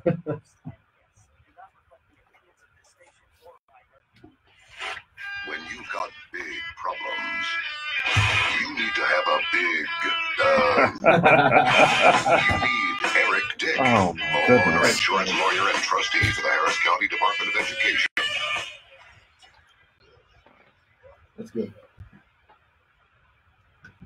I can't believe that they actually play that on radio. They sit there and they say you need a big Eric Dick. Hey, Huh. it's true. I mean, do you not need someone who's always going to fight in your corner when you're faced with these legal problems? Absolutely. And that if you want to get ran over, you don't get an attorney. I mean, even I get an attorney whenever I have a legal problem. No joke. I get traffic tickets. I call the kibosh. I put a kibosh on it. There you go. Because when you're facing problems, especially homeowners, when you're facing problems with the big insurance companies, there's only one person you need to call, and that's Houston homeowners attorney, insurance lawyer, Eric B. Dick. Welcome to the Eric B. Dick Show. My name is Chris Carmona, joined by Eric B. Dick, and our special guest today is Bo Bowen. Eric, What up? there's a lot to talk about today. There is a lot of juicy stuff. Let's just kind of go into it because we don't have much time. We're getting kicked off a little bit for the U of H show. But right off the bat, let's talk about Prop B with the firefighters. My dad was a firefighter, strongly support the firefighters. In fact, I find it interesting the only people opposing the firefighters are Mayor Turner and big business. Everybody else, you have Kingwood Tea Party, you have Terry Lowry, you have Gary Pollan, you have just the grassroots Republicans, you have the grassroots Democrats, you have independents, all saying, And that's we need to important to take care of notice. the is firefighters. You said the grassroots because the grassroots political activists in the city or in the county, they understand what being responsible with your money is. And if people ask me all the time, I know they've asked you, should they vote yes or no on Prop B? And I think we're in agreement that in order to have the city rein in their spending, there's only one way to go on Prop B, and that's vote yes for Prop B. Yeah, and see, the thing is, every time I've ran for city council, mayor, when I got 11% more than Adrian Garcia and Chris Bell, I did really good, surprisingly. But whenever I ran, it was on a very simple platform, the same platform Rob Mossbecker ran on, the same platform Orlando Sanchez, the same platform Bill King ran on. And that's bring spending to the basics, public safety, infrastructure, your basic city services. Those are the things you want to spend money on. What you don't want to spend money on is like art projects and those type of things. You don't want to spend it unless you have extra money. But you got to focus on the necessities. Do a good job at it. You know, make sure we have adequate firefighters and police officers, adequate police officers. Make sure our streets are fixed. Those are the things that we have to do as a city, and those are the things we don't necessarily do right.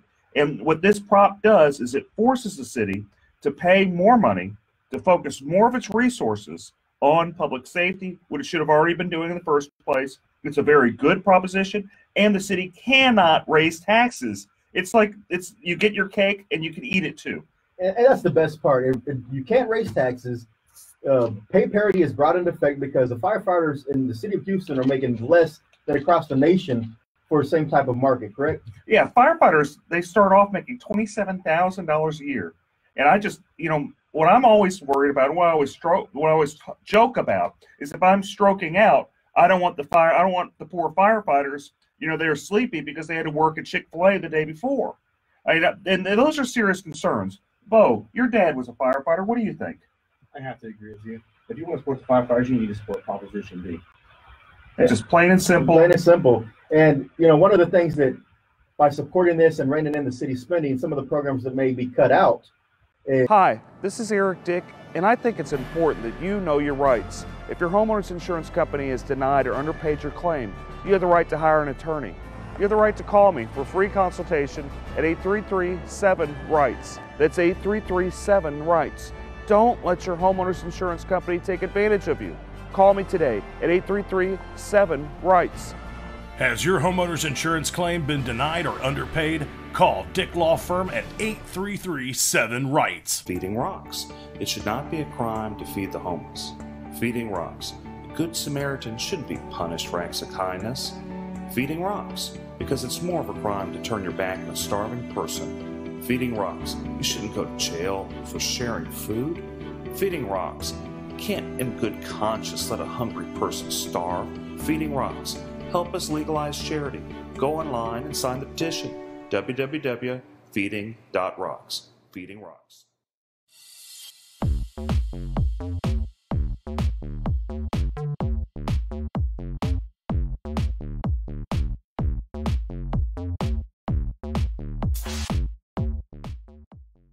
Is additional funding being sent to the City of Houston Public Libraries for unnecessary services they're rendering. That's true. Let's talk about one of the things that's being controversial right now, and that's of the drag queen hour at some of the city libraries. Sure.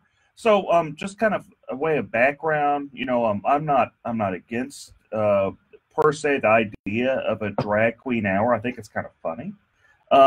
Like my thought is, why are we doing it necessarily? Why are we using public money for this? And they're saying, no, there's no real public money with it, but there kind of is. The library's kind of advertising it. They're kind of promoting it. They're spending their resources pushing this. And then it kind of gets interesting because you have secular humanism versus non-secular humanism. And these are complicated mumbo-jumbo words. They sound like it. They are.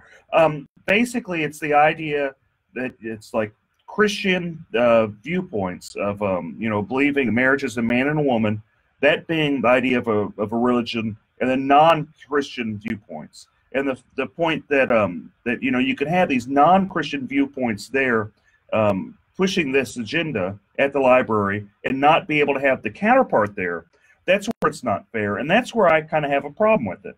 I think that if people could go there and say, look, marriage is between a man and a woman, this is what we believe, then it kind of evens the playing field. But there's another thing that really kind of makes me cringe is I have 2 small kiddos, and that's not really something I want to introduce them to if we were going to the library to get books and stuff like that. I mean, we kind of want to avoid it at that point. I don't really want to start having to explain to my daughters why this guy's dressed up like a girl. Now, what do you say to the proponents of this hour to say, you choose to go to the public library, and you could always say, for this hour, I'm not going to go there.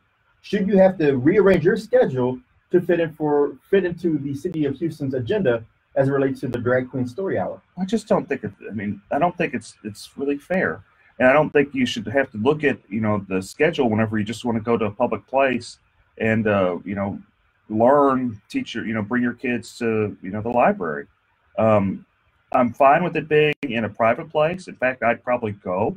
I think it's at minimum entertaining. I think it really is entertaining. And I think, it brings, I can see the diversity argument, Because the mayor has made a diversity argument saying we have a very diverse city.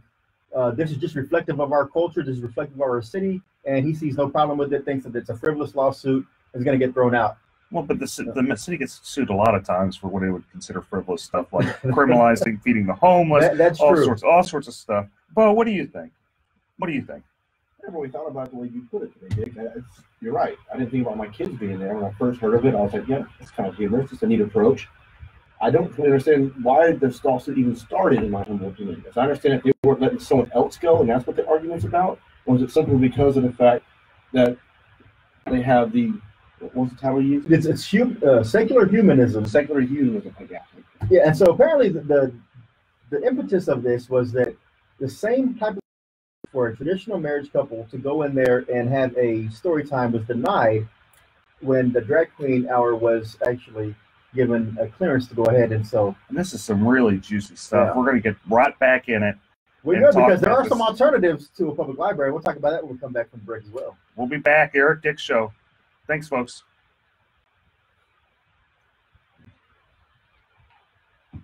Roseanne, exactly. That's what we've been saying. Roseanne, exactly. That's the thing, is that equal time isn't being given to all types of diversity. Since a diverse city, even traditional married couples, if they want to go in there, they're being denied. So that's why the lawsuit was initiated. So it's not really a thing about against Drag Queen Story Hour. It's more of the equal application of the City of Houston Library rules. So, but going back to your point on the EMS, yeah, cities. I mean, the firefighters do provide emergency medical treatment, and also we got a good group. So they're tied into that somehow. Now, should there be a specific EMT team? Most counties, I think they do have that, but City of Houston firefighters are part of EMT. Very much so. Yeah. First responders. Yeah. So we're doing a lot more than the firefighters. The ambulance people should pay because of that. Yeah. When the city they make money off the ambulance. Because remember, they trained about 2010 or 11, they jumped the ambulance fee. So if you had to actually get a fee to get up there to come service you for a reason, I mean, they went from I think $250 to like $500 or $600. And they're making money. Yeah. If you claim you can't negotiate with quick inventory. That's right.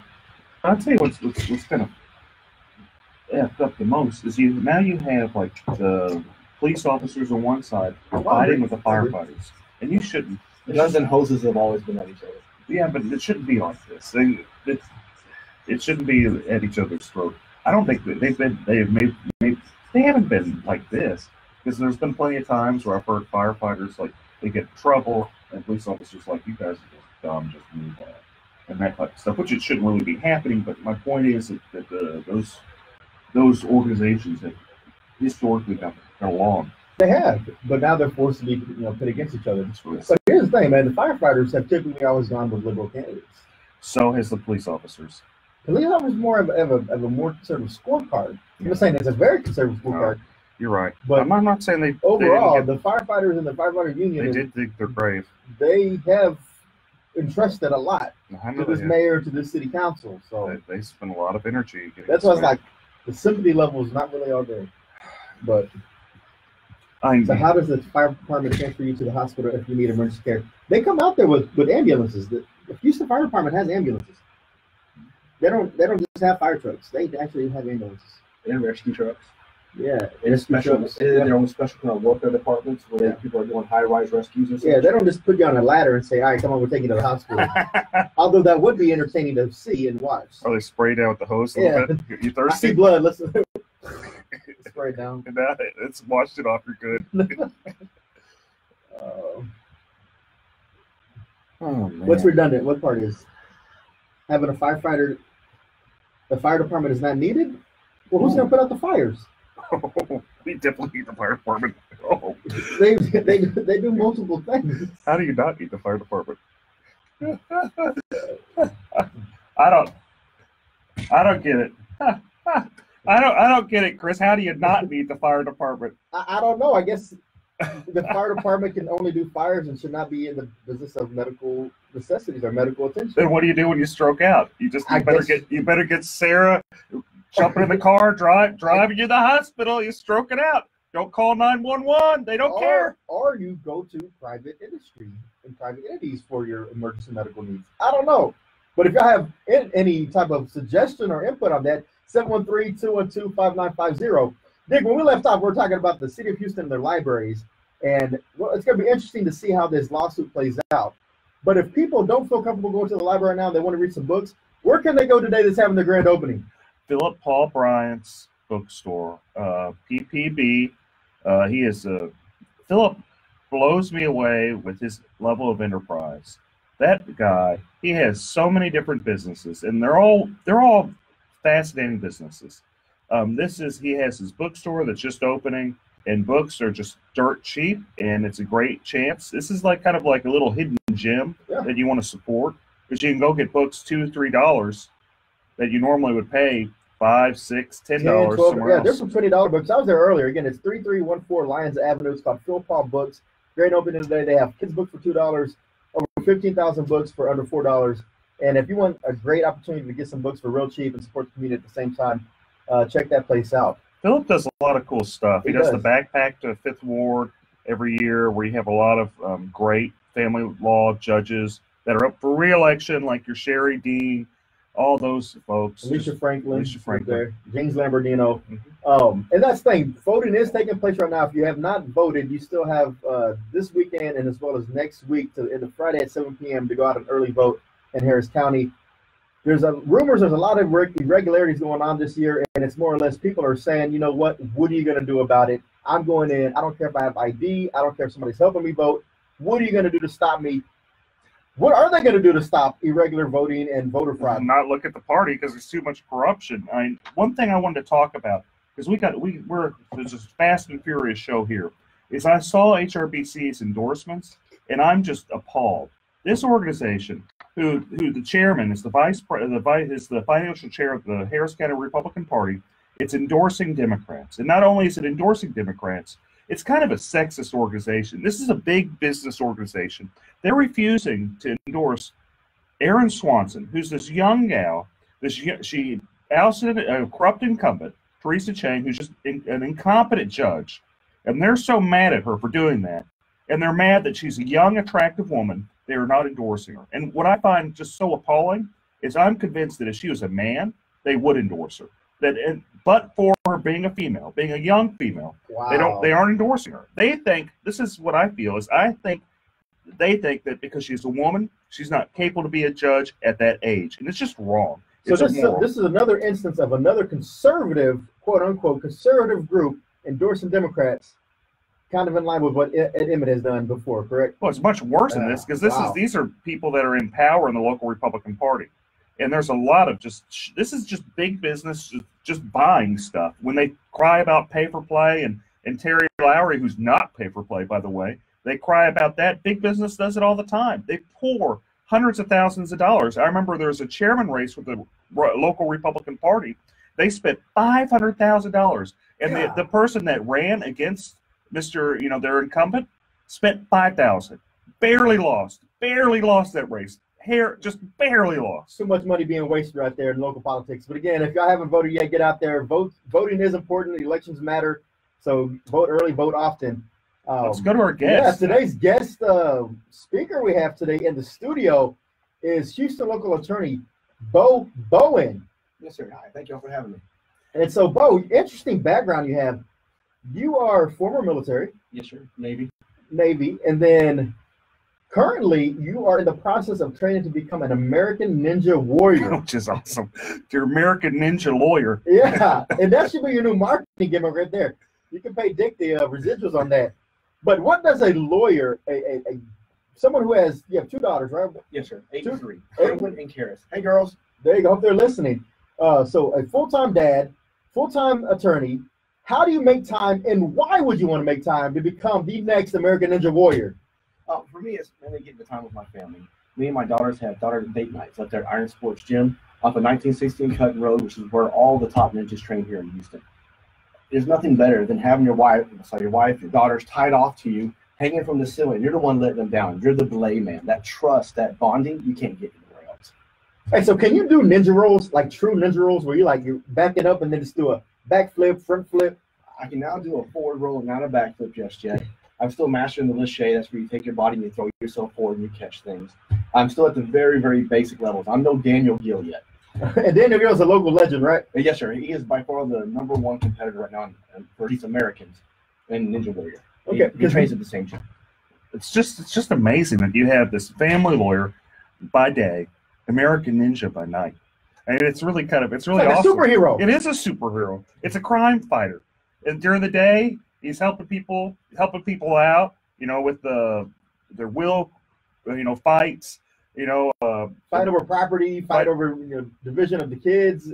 Property, everything. So if you're not fighting corruption in the courtroom, you're not fighting against the people outside of the courtroom.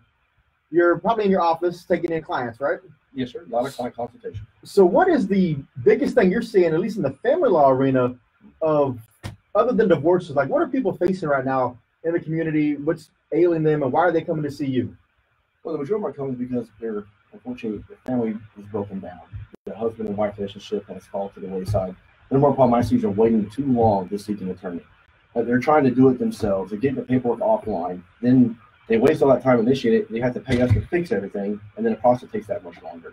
And of course, through that period of time, they're fighting more, they're losing more instead of trying to work together. It's best to come in sometimes, rip that Band-Aid off, and then learn how to co-parent. That squabbling in between is what really causes those relationships to fail. And I'm talking about the children. They're the ones that suffer this whole time. It also causes resentment and, you know, people just fighting over all that time. So on the flip side, isn't someone having a wedding today? Or That is correct. My baby sister's having her wedding shower today. Her name is Joanna Bowen, soon to be Joanna Sanders. She finally found the man of her dreams. You know who I'm talking to, Marty. You're a lucky man. And I hope they're listening. I love you, Melissa. Love you. Yeah, Melissa Smith's getting married too with the board that I'm at. Congratulations, Melissa. So if people wanted to contact your law firm, how would they do that, Bo? The best way to reach us is 713-574-7777. That main line again is 713-574-7777. You can also find us on the web at www.bowen, BOWENLF, as in lawfirm.com. Now, Bo, I always try to throw out questions for our guests, legal questions that are out of the ordinary. Let me take this one to you.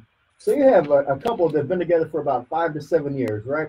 But each one is currently married to someone else, but their spouses are somewhere else, right?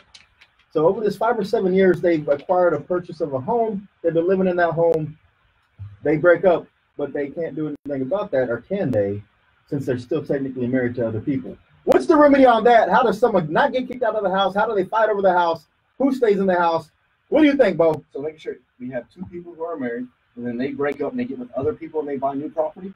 Yes. Okay, well, unfortunately in Texas, you can't do more than one marriage. It's called bigamy. So you can't have a new marriage until the first one is ended. So if you're then buying property together as a married couple with someone else, that property is still considered community property. So they would have already half, and the other side would then have half, meaning their spouse they're currently married to. Because as soon as you buy anything when you're married, again, after the marriage date, whether you leave them, there's no legal separation in Texas. And Chris is taking notes here because actually those people came to his office yesterday. They called me yesterday. I'm trying to get a good answer for them. But the thing is, and that's the thing is, so now, whether you wanted to or not, if this was a secret affair for 5 or 7 years, are they going to have to now bring in those spouses they were keeping secret to try to finally get rid of this property? Yes, sir, especially their names on it. It's going to make it difficult. I encourage you to get them all together, reach inside a sort of settlement, see what everyone wants. I'm trying to get them to work together. Otherwise, this is going to be in court for me. So, hi, this is Eric Dick, and I think it's important that you know your rights. If your homeowner's insurance company has denied or underpaid your claim, you have the right to hire an attorney. You have the right to call me for a free consultation at 833-7-RIGHTS. That's 833-7-RIGHTS. Don't let your homeowner's insurance company take advantage of you. Call me today at 833-7-RIGHTS. Has your homeowner's insurance claim been denied or underpaid? Call Dick Law Firm at 833-7-RIGHTS. Feeding rocks. It should not be a crime to feed the homeless. Feeding rocks. A good Samaritan shouldn't be punished for acts of kindness. Feeding rocks. Because it's more of a crime to turn your back on a starving person. Feeding rocks. You shouldn't go to jail for sharing food. Feeding rocks. You can't in good conscience let a hungry person starve. Feeding rocks. Help us legalize charity. Go online and sign the petition. www.feeding.rocks. Feeding rocks.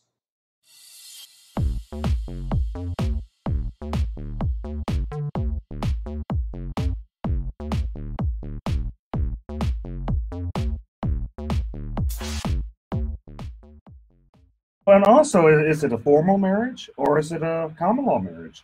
Because, you know, common law is a little bit interesting than it is in a formal marriage. Well, common law or informal marriages, as defined out in statute, the number one thing you have to look at is, was there an agreement between the parties? If the parties had an agreement to be married, we're done. They're going to say it, we move on. But isn't there a statute of limitations, or is there some type of, after some point in time with the common law marriage, is it not presumed, or is there some type of... No, sir, you can be together for 100 years, together for 2 years. It really depends on the parties themselves and the totality of the circumstances. But number one being the agreement amongst the parties to be married. And then they have to also do something to, you know, show the agreement, usually like a ring or something like that. Hold themselves out is another big one. That they file income tax together, hold themselves as married to a government agency. That's a good indication they were married. How they introduce themselves to other parties as well. If they're at the supermarket, hey, this is my wife, Allison. They just held themselves out as being a married couple. If the wife doesn't say anything, should be assuming they're married, and so are everyone else, including the court. And so if they want to go ahead and wind down that marriage, even though it's considered common law, they still have to go through the formal process of a divorce at that point, right? Correct. Yes, sir. And if they go to the divorce and they go through mediation and they get an MSA, a mediated settlement agreement, Yes, sir. is that full and final in the state of Texas? Yes, sir. I'm going to tell you, in Stephanie is the case. All you want to read with that. It has made mediations powerful. It is irrevocable once it's signed. And in fact, another good Republican judge, Judge Farr, he got overruled on the case Minks versus Minks, where the parties themselves came up to the bench and both of them wanted to revocate or reject the MSA. Court of Appeal said, no, you're stuck with it. Enforce it. Well, there you are. That's tough. Be careful when you go to mediation, and don't try to back out. Be serious. And if you go through mediation for any type of homeowners claims and it's unsuccessful, or if you go through the appraisal process and it's unsuccessful, or you go through arbitration and it's not binding, well, you can always hire a Dick. That's Eric B. Dick, Texas and Houston's homeowners insurance attorney. Eric, how's it going over in the insurance field right now? Any cases coming up? Oh, there's a lot of cases, man. I've represented a whole ton of people from Hurricane Harvey, and what I've been shocked with is the majority of the people I've represented, they've been underpaid. And when I say the majority, like I've represented thousands of people, and it's just sad seeing, you know, how the level of people have been underpaid. Some of them have been underpaid like $10,000, $20,000, $30,000. So I do everything I can to get them paid right. Folks, this has been a good time. I'm going to have to see you next week. They're cutting me off. They're saying no more free advice. Eric, you've given out too much free legal advice. No more. Cut it off. It's because Eric Dick will protect you in the fight against homeowners insurance or any type of insurance company. Make sure you call Eric B. Dick at the Dick Law Firm. Thanks to our guest, Bo Bowen. Thanks, producer Shannon. I'm Chris Carmona. Eric Dick, take us away. Thanks, folks. See you next week. Thank you, producer Shannon. Bye-bye, folks.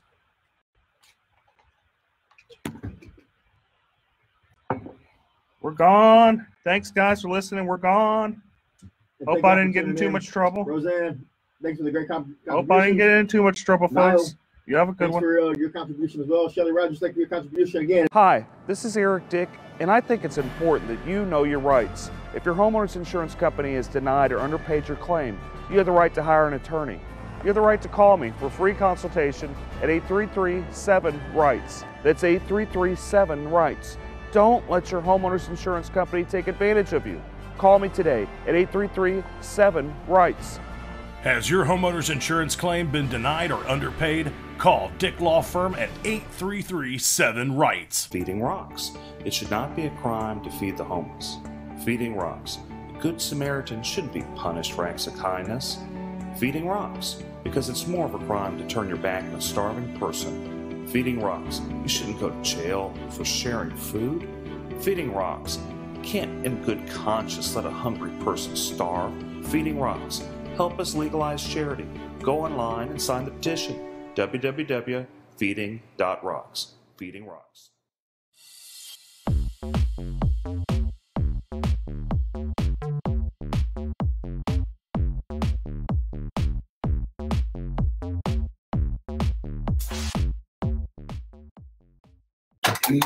See you soon by going to FoxNewsPodcasts.com.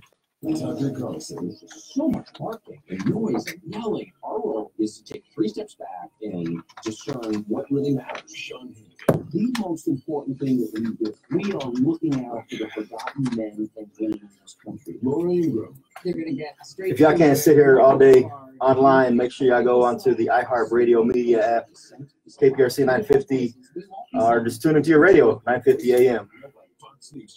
A lot of good stuff today. A lot of good stuff. But it's only 30 minutes, so make sure you tune in. If you're going to get some calls in, 713-212-5950. Finally forbidding insurers from discriminating against or denying coverage to Americans with pre-existing conditions. The GOP spent 8 years presenting to repeal the law, even forcing a government shutdown. Hey, Karen. Hey, little Tim. A California college ready to shell out hundreds of millions of dollars to settle lawsuits. The University of Southern California says it'll pay out $215 million to settle claims of sexual abuse by a school gynecologist. That settlement would compensate individuals. And as always, today's segment brought to you by Bragg's Organic Apple Cider Vinegar, all natural drink. And we got the right one today, apple cinnamon. Dick, where's your Topo Chico? I got a little Topo Chico right here. You got it? Let's make sure you got it. You got it? I got a Topo Chico. David, what are you drinking, man? Starbucks. Ah, come on, man. It's a Frappuccino. Yeah. He's got the Frappuccino. He's frapping it. Oh, man. Ooh, what a rush. Sorry, Shannon. We were rushing. Shannon, you get a car. We need to get me a badge. Yeah. Whew, barely did it. Okay. Hey, y'all. Oh, it's going to be a juicy show. It's going to be a short show, but it's going to be juicy. 30 minutes, huh? Yeah. So we have one break around 14 to 18 again. And then 27, 26 bars on. So we're going to go into, what do you want to talk about? Oh, first let's start about, there's a new suit. Well, first let's talk attack him again. And I'm Joe. Attack him. Oh, yeah, I could do it. Attack him. And then we'll talk about the suit against the city for the largest gun show in the country is open drag queen show. Yeah, they got to watch out. They might get in trouble on that. For anti-slap, how you going to get around anti-slap with that? Good afternoon. Watch out for an accident on the North Freeway northbound and the North Loop. This has two left lanes blocked. I haven't seen like the pleadings. Some good news. That accident we had on the North Freeway southbound equipment has been cleared. Traffic is unwinding in that area, adding about 30 minutes to your commute. I'm Eunice Garcia, the 24-hour traffic center. Okay, cool. Pizzas for a limited time. And then we'll talk about Sylvia some more. Yeah, we do need to talk about Sylvia. We got the rest of the affidavit, and we can talk about the Chronicles hypocrisy because they endorsed her after being one of the lead publications on this Me Too and Kavanaugh stuff. Go to Danny and his brothers. Take a break. After the first break, we're going down. After the first break, we're going to you with the about immigration law and how it ties in and stuff right like that. here. KPRC. We'll make it fit. Opinions provided on the Eric Dick Show are for information.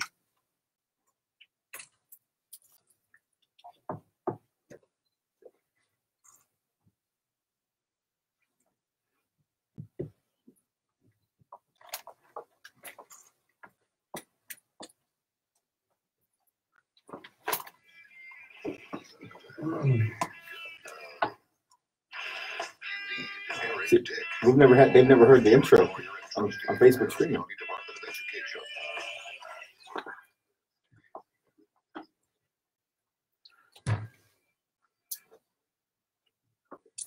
All right, folks, we're back to a spicy show here today. It's going to be Fast and Furious Eric Dick Show with my co-host and wingman, Chris Carmona. And hello, good weekend, everyone. It is going to be a great show. Okay, we had a lot happen this week. We had, Touchy Sylvia. We got the rest of her affidavit where, she's talking about some rash she has, and she has a clerk, which she's a municipal judge, and she, starts telling the clerk, hey, I got this rash on my leg. You want to see it? And the clerk's like, well, no, not really, Sylvia. I don't know that many people want to see it, but no, I'm good. And she was good. And that's the thing. I mean, when we left off last week, we had limited information on this affidavit, but we have procured the remainder of the affidavit, and it just gets even worse. I mean, there was trips to Nashville where she was just taking advantage of her allegedly aggressively inside this hotel room. And, this is a legal talk show, and we talk about legal standards and how that impacts the community. Well, I remember a couple of weeks ago, the Houston Chronicle made it a point to make sure that our Supreme Court of the United States candidate, now Justice Kavanaugh, was put through this ringer and even made a point to publish different opinions and editorials where it said that, if you're accused of these things, you're not fit for these types of positions. So with Sylvia being accused of these types of allegations, it's surprising that they came out and endorsed her this week. What's going on? Well, to quote Erica Grinder from the Houston Chronicle, it's dead and irrelevant and no one cares. And that's actually from a reporter. So what's interesting with the whole Kavanaugh thing is you had a woman, and she was sincere. I know there's people that have different opinions, but she seemed sincere that something happened to her. Maybe we aren't sure what happened, but something happened. and she seems sincere about it. Just as the level of sincerity in that affidavit. I mean, and they go into a lot of detail. And it's pretty folks. detailed. I mean, these aren't things that have been sitting on and no one's come forward. Apparently, Ms. Gutierrez had actually made these complaints before, but it fell on deaf ears. And that's the problem I see with the city of Houston, is that they pick and choose who they actually want to move forward with these types of allegations. And I think that's something that falls back into the city council and also the mayor, because we have to stop that culture of siding with some, whether it's political or not, or it's just friendships.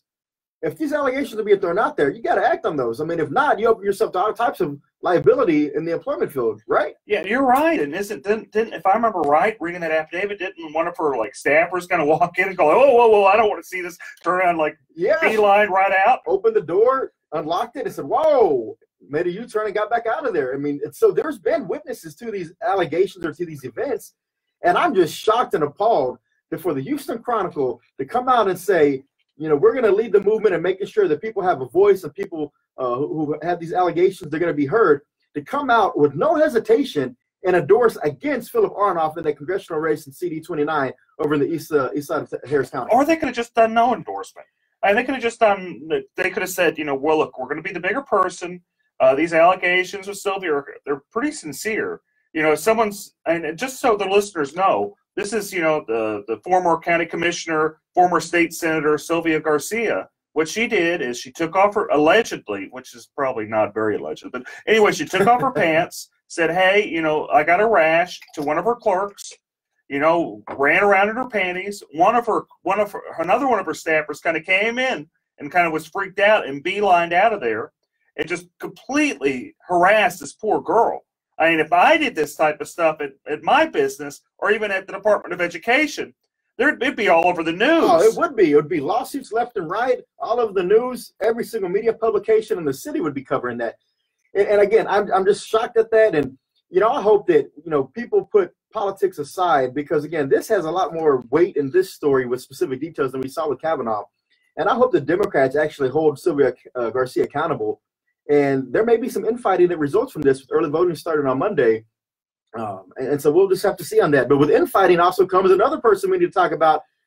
The turmoil hasn't stopped with our county judge. Oh, hunker down? Hunker down. Last week he had came out and endorsed the Democrat candidate for lieutenant governor, and there was some minor backlash from some of the candidates down ballot in Harris County, the Republican candidates. And there hasn't been any backtrack. If anything, it's been a double down on the statement of saying, I said what I said and I meant what I said. How's that going to affect everybody? How's that going to affect the courthouses? Because, in 2008, we saw a huge wipeout. 2012, we saw it again, a wipeout. 16, another one, sweep every 4 years on this. Ed Emmett is just kind of the reaction. It's really the fault of the local party, the complete mismanagement by the local Harris County Republican Party, and the arrogance of Ted Cruz. And you got to realize that Beto is the result of just utter arrogance of Ted Cruz being just elected, runs for president, just ignores everybody. I mean, Beto, he's done a decent job. He's not going to win. I don't think he's going to win. I think it'd be surprising it'd be a shocker. But stranger things have happened. But Beto wouldn't have nearly as much following if Ted Cruz would have done his job. And also been a nice guy. And everyone tells me in the Republican Party that's around him. I mean, some people do like him, and they jump up and down and say, we like him. But there's a surprising amount of people that say he's a jerk. I don't want to be around him. He's not connected to the people he was when he campaigned first in 2012. He's kind of separated himself with more of an elitist attitude is what I hear. And then I also heard last night that there was a Kingwood Tea Party gathering, candidate rally, and apparently that was the buzz around the room. Is anybody going to hold Ed Emmett accountable for this statement? And is that going to really hurt the down ballot judges? I think it will. I think it'll hurt the judges, but you got to also remember that Lloyd Oliver, he did something similar, actually a step back, maybe 4 years ago whenever he ran for DA, and the Democrats just kicked him right off the ballot. Yeah, and there's been some great articles about that by Charles Blaine and also Kerry Cheshire. They made some mention on this, and they were asking people, hey, what's going to happen here? Oh, nothing's going to happen because Emmett's tied in with the local party that's incompetent. Yeah, it is. And more to come on the Eric Dick Show. A shortened segment today. We only have half an hour. We got to get to y'all some sports programming. But y'all sit right there, and we'll be right back. Thanks, folks. See you shortly. We'll come in, go in with you for probably another 10, 12, then we're gonna be done. Yeah. So, what do you feel comfortable talking about? Like, what area are you just be like, man, I know this, I'm dynamic on this, and boom. Just anything immigration is good. We do all types of immigration. We do business, we do family, we do removal. So anything that you want to talk about in terms of any new changes, like right now there's an instant denial that just started in September. Okay. So that means that if you send a petition, it's wrong, something wrong with it, not all there, so just deny it. And this is bad. Used to, they just refuse it, but denying a petition is actually Right up here. bad. Okay. Then we can talk about this caravan that's coming up and Trump's statement. There's some tough people, and we don't want those tough people coming in. And you can see about, they're coming from Guatemala and Honduras. They're trying to go through Mexico. Mexico's actually trying, they're trying to do their job and secure the border. So we don't want you coming in and filter in. They tore it down and I'll tie into immigration, and then immigration right there. That's how we do it. I think smoking always affected my daily life because I was a closet smoker. Roseanne, exactly. Someone like the county chair should have said something, but he didn't. Really, the guy pays them all. I mean, that's him. It's his major funder. There's no him and this guy Weekly, they own him. So what are you gonna say? No, don't do it. So, but like I said, it's gonna be very, very, very. We got a good many followers now. Not want to break straight ticket voting because of his insistence on doing that. So we'll see how it turns out. But early voting starts on Monday. Make sure I go by, vote all the way through from the top to the bottom. There's a lot of judges on that ballot that really need your support. It's not a smart idea just to always hit straight ticket if you don't feel comfortable with all the candidates. Beto, fake Mexican. Is he really a fake Mexican, or is he just using the name to try to trick people? What kind of fires was he putting out? Like, what was being said to try to mitigate that damage? I mean, could you really mitigate that? Unless maybe just show some poll numbers and be like, the current poll shows, even with that statement, we're still up about 15%. Anything like that.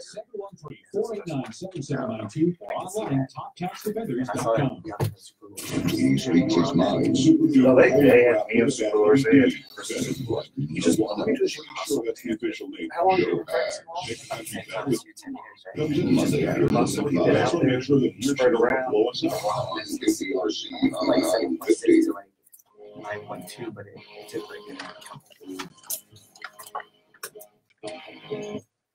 Oh, here we are, folks. If you haven't pulled over and talked to your lawyer, you better do it because we're going to go into some law, and I don't want you guys crying to me because I gave you good advice and you hadn't paid me. So you better go talk to your lawyer before you listen anymore. Okay? And if they're suffering from any type of home damage, car damage, life insurance issues where the insurance company is just not paying, so they call Dick. Better get Dick. Better get Dick. Better get Eric Dick. And so when we left off, I mean, again, there's just so much turmoil going on in this world. But one thing I do have to say is today is my daughter's 14th birthday. Happy birthday, Brooklyn. My mother and sister's birthday. I was about to say, you have a family of birthdays today, too. And it's Mark Lanier's birthday. And Mark Lanier's birthday. So October 20th, mark this down on your calendars, everybody. That's a strong day for birthdays to come out. But other than the birthdays, we have some other exciting news going on in the country, right? Oh, we have a lot of exciting news, but why don't we start off talking with Danny about his little law practice doing immigration law, and we can kind of tie it into all the many things that are happening in this world. So today's guest, we have attorney Danny Wynn. Danny, welcome to the show. Oh, thank you for having us. This is David Wynn, by the way. Oh, sorry, David Wynn. Oh, it's okay. So I had it right the first time when I said David. Yeah, you said it earlier this morning, so yeah, maybe it's too early for you. Oh, I was thinking of there's a city council member in Missouri City. That's right, Danny Wynn. Sorry, David. So you have an immigration practice. You've been practicing law about 10 years, right? That's right. We're practicing 10 years. We have an office in Southwest Houston and one in Northwest Houston as well. Excellent. And so there's been some changes lately. And could you tell me about the changes in immigration law that's, some listeners might want to know about? Yeah, so there's a lot of changes across immigration, across the board. So whether it's legal immigration or illegal immigration, there's changes across the board. Hi, this is Eric Dick, and I think it's important that you know your rights. If your homeowner's insurance company has denied or underpaid your claim, you have the right to hire an attorney. you have the right to call me for free consultation at 833-7-RIGHTS. That's 833-7-RIGHTS. Don't let your homeowner's insurance company take advantage of you. Call me today at 833-7-RIGHTS. Has your homeowner's insurance claim been denied or underpaid? Call Dick Law Firm at 833-7-RIGHTS. Feeding rocks. It should not be a crime to feed the homeless. Feeding rocks. A good Samaritan shouldn't be punished for acts of kindness. Feeding rocks. Because it's more of a crime to turn your back on a starving person. Feeding rocks. You shouldn't go to jail for sharing food. Feeding rocks. You can't in good conscience let a hungry person starve. Feeding rocks. Help us legalize charity. Go online and sign the petition. www.feeding.rocks. Feeding Rocks.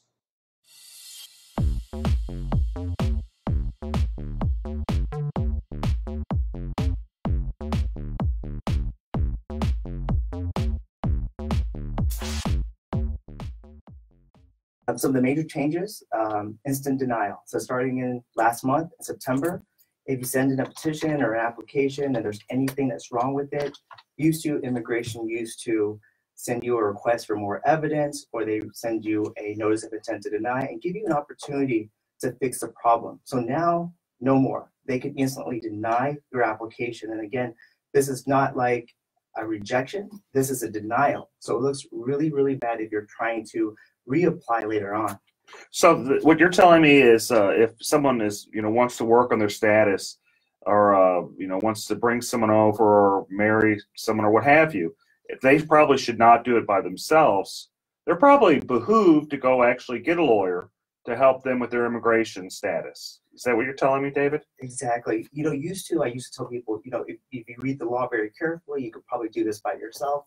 But now so much things have changed. Like, I'll just give you an example. So the basic forms that you need to sponsor a spouse, it used to be last year, before 2017, the I-130 form, it used to be 5 pages. Now it's 18 pages. And there's another form that supplements that. It used to be 4 or 5 pages. Now it's an additional 18 pages. And those are just 2 forms out of the many forms that you have to file in order to bring someone to the U.S. Now, and this is things that probably an attorney is best equipped to handle. Is that correct? Is that a fair assessment? That's right. And, it's not a person's fault, to be honest with you. A lot of things are wrong online, especially even on the government's website. They're wrong. And I could, probably, usually what I do is I show clients, like, look, this is what you want to do. And I can tell you that it's wrong. If you do it this way, like they have it on the website, it's going to get rejected or denied. Now, there's a lot of notaries that have popped up around this city, I know for sure, over the last few years to try to assist and expedite some of this immigration paperwork. What's your feelings on notaries? Are those really strong-minded people who understand the legal system and know how to navigate the channels? And that's a good question, Chris. Well, I can tell you for sure, a lot of people in Mexico, there's public notarios are attorneys, but in the U.S., they're not attorneys. Public notarios are popping up, and let me tell you why you don't want to hire one. The public notarios would never put their name on any of your documents. So whenever there's a problem with your documents because they're giving you wrong advice, no one's accountable except for you. And you're not going to be able to blame someone that doesn't have their names on your forms. They're charging a lot of cash too, aren't they? They do, but besides this actually being illegal for a notary to practice law, and usually they'll charge at least near what a lawyer would charge. Sometimes more. Sometimes more. So you're having someone, it's basically you're just going and picking someone off the side of the street and saying, hey, help me with my legal forms. I wouldn't do that. I wouldn't get someone off the side of the street to represent me, which actually I do. Being an attorney, actually I do hire people to represent me, and anytime anything happens. They say what a client has a fool. What is the saying? Yeah, only a fool has a client for himself. Or something. That's right.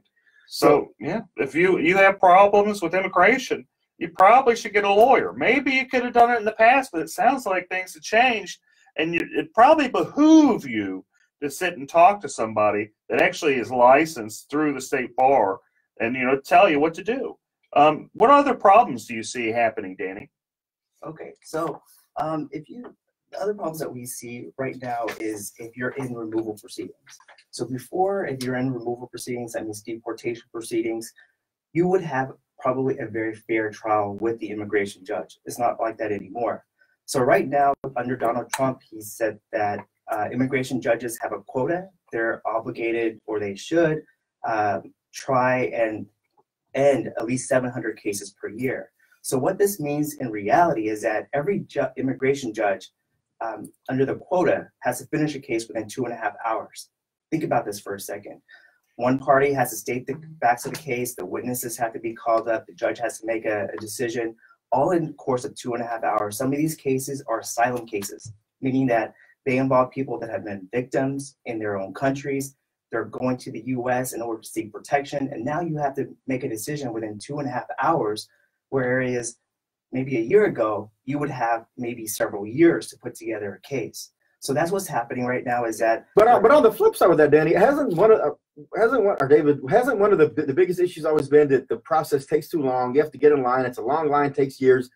But with this expediency of a 2-hour hearing, or it doesn't that speed up the process, and doesn't that help people who are in the queue trying to get through the system properly? So in the past, you're right. So in the past, asylum used to take years. Now it's not that way anymore. So earlier this year, they changed it. When you apply for asylum today, instead of taking years, you're going to get a notice for an interview within 3 to 5 months. That's very quick. Think about this. You have to show asylum is not easy to get. You're going to have to, usually the attorney will write a legal brief. You have to show evidence, so medical records. Imagine fleeing your country with nothing, and then you're going to have to try to get, certified copies of your birth certificate, your, anything that you have in that situation, maybe judicial records. I mean, it's going to be very hard for anyone that's fleeing their country with no money. Yeah.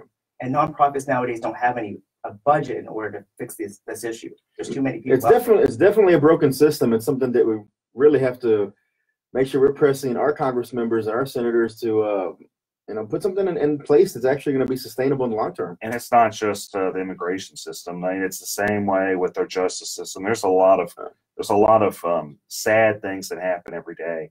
I had a client one time in criminal law back when I first started practicing law, where she had some problems with the welfare. She got too much welfare because she was broke. And the judge that she was in front of, who's now the administrative judge in Harris County, was Susan Brown. She was nice enough to, put Mike Al in jail, baby in hand. When I say baby in hand, I had to watch the baby while the grandmother came to pick her up. It was training for you, Dick. It was training for you. That's training. But we want to talk about injustice. There's a lot of injustice to go around, a lot of injustice in different spots. And it's been going on a long time, and I imagine there always will be injustice. Yeah, real quick, David. There's a huge caravan coming through Central America right now, going through Mexico, trying to get to the United States. Will they make it? And if so, are they going to be turned back around under this new policy provisions? What happens to them? Right now, it's harder for people trying to enter the U.S. to get asylum or refugee status. So I think it's going to be an uphill battle for them to try to make it into the U.S. And even if they do, it's going to be very hard for them to try to get any legal status in the U.S. So it's very hard. We're turning away people that are actually fleeing their country. Some of these people, yes, there's always people that will try to, go past the system that do not qualify. But you have to understand there's a huge vetting process to make sure that their alibi sticks. There's multiple interviews to make sure they have a credible fear. But if you have a group of 1,000 people coming in one time and saying, we just got bombed in our neighborhood, shouldn't their stories all match, and wouldn't that be considered some type of evidence that they could be used in the process? So just like you mentioned earlier about the Kavanaugh hearing, when people experience trauma, they're gonna remember different things. And so when you have a child versus an adult, they're gonna see different things, and that's why it takes a lot of work in order to gather the story to make it make sense, because every person's story is going to be a little different based on their experience. Well, I think it just goes to show that you're always probably doing right whenever you have legal problems to go and get an attorney.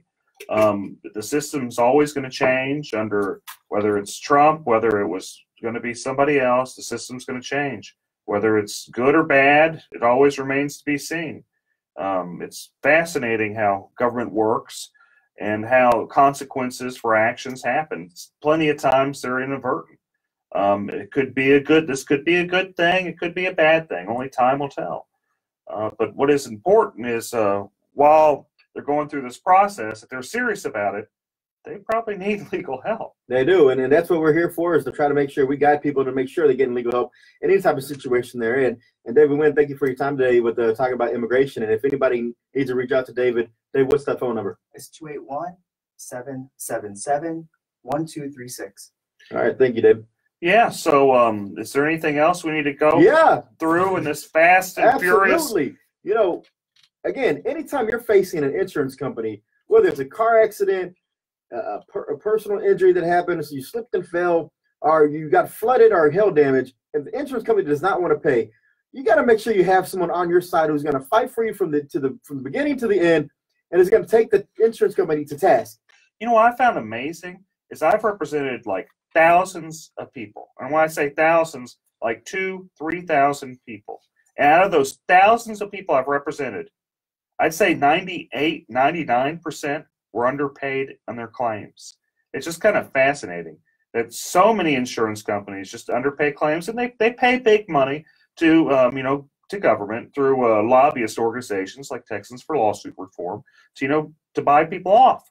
But I guess that's never going to stop. You're always going to have stuff like that, and that's been going on since governments began. Is you have special interests. And it has, and as long as there continues to be special interests protecting the insurance companies, it's important and critical that you have an attorney fighting on your side, and that's where homeowners insurance lawyer, attorney Eric Dick, comes in.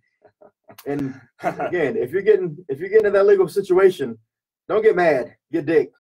Good to be back again, folks. I'll see y'all next weekend, or I won't see y'all. I'll talk to you next weekend. And make sure that we haven't always said this, but we got to send a huge shout out to our producer Shannon.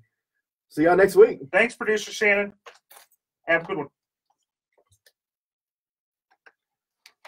Barely did that one. That was a rush. Hey, send me some business cards. Maybe I'll get it out. I have a business card wall. Hey guys, again, sorry for the short show today, but we'll be back on. We're good next week, right? I'll put this all I think on. we're good next week, but we'll let y'all know. Yeah, have a good one. It's on Twitter. It'll be on Twitter later. Okay. Bye, folks. Thanks. Hi, this is Eric Dick, and I think it's important that you know your rights. If your homeowner's insurance company has denied or underpaid your claim, you have the right to hire an attorney. You have the right to call me for free consultation at 833-7-RIGHTS. That's 833-7-RIGHTS. Don't let your homeowner's insurance company take advantage of you. Call me today at 833-7-RIGHTS. Has your homeowner's insurance claim been denied or underpaid? Call Dick Law Firm at 833-7-RIGHTS. Feeding rocks. It should not be a crime to feed the homeless. Feeding rocks. A good Samaritan shouldn't be punished for acts of kindness. Feeding rocks. Because it's more of a crime to turn your back on a starving person. Feeding rocks. You shouldn't go to jail for sharing food. Feeding rocks. You can't in good conscience let a hungry person starve. Feeding rocks. Help us legalize charity. Go online and sign the petition. www.feeding.rocks. Feeding Rocks.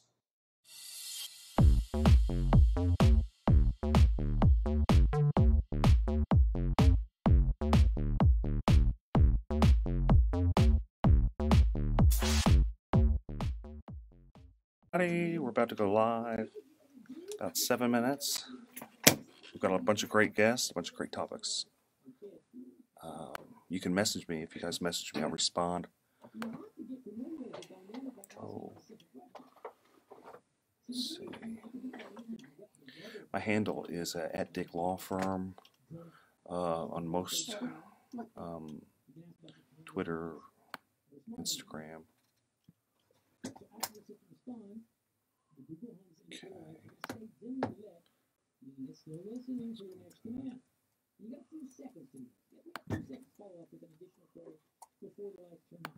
You're doing your live stream too?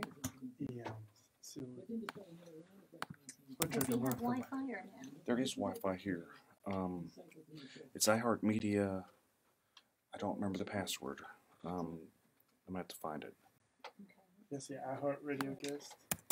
Yeah.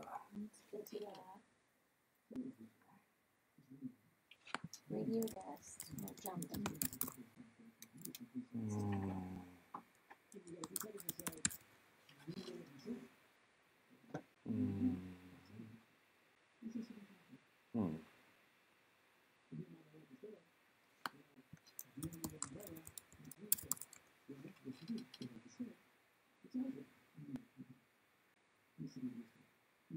I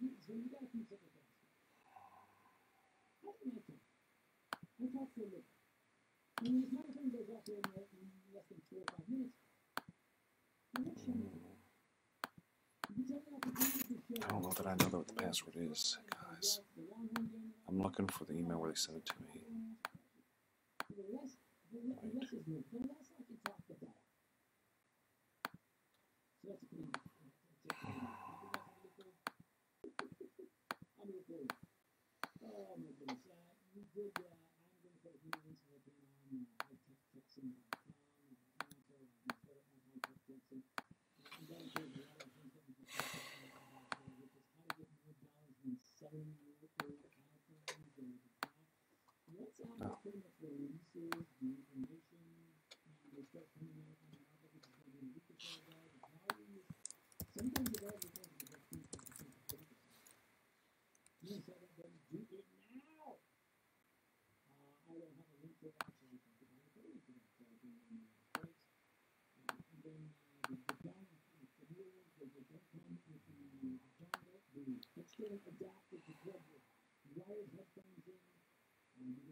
Check their phones.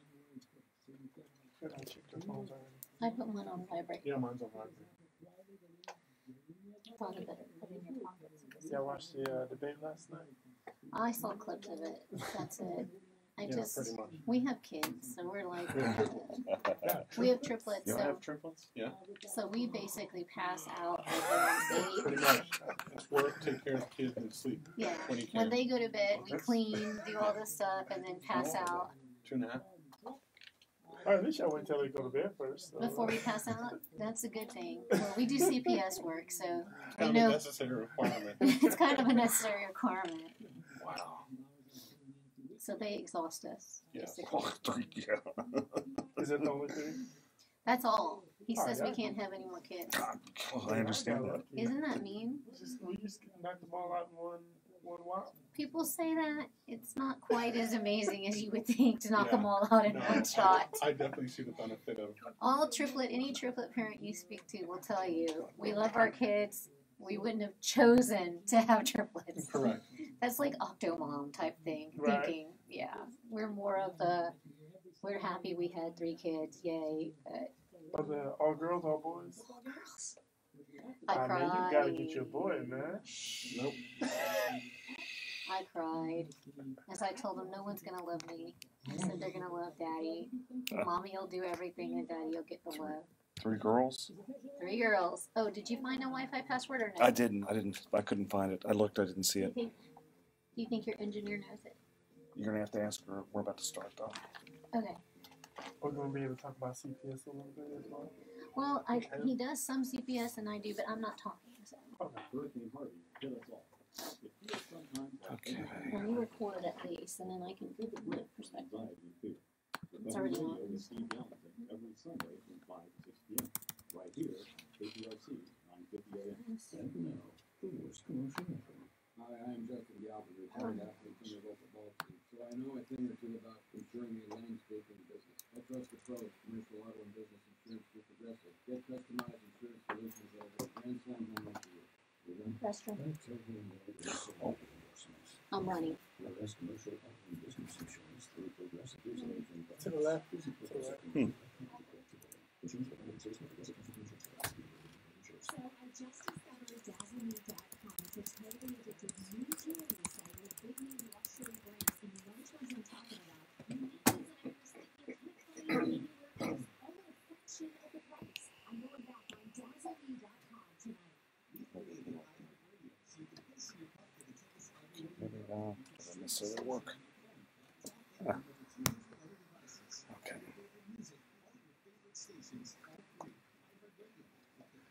We're about to go on live with we're at KPRC, AM 950. We've got a bunch of great guests today. A family lawyer, kind of a couple. Philip Bryant here is co-hosting, helping me out. He's wingmanning it. We're going to be going on pretty soon, so tune in. You guys have any questions, you know, post it on, I'm watching on Facebook. It's live on a number.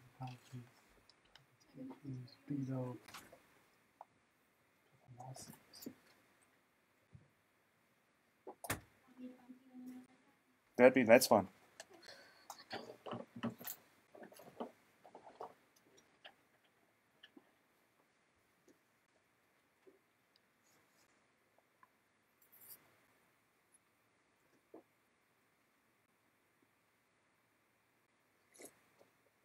Oh, maybe I should put on my headphones. There's some here. Let's see. Oh, wait. Yeah, go silent for a little bit before. If I remember right, I always get spooked with this. Go silent for a little bit, then it'll play its music. And we get going. Okay. Here. I was like, what is he doing?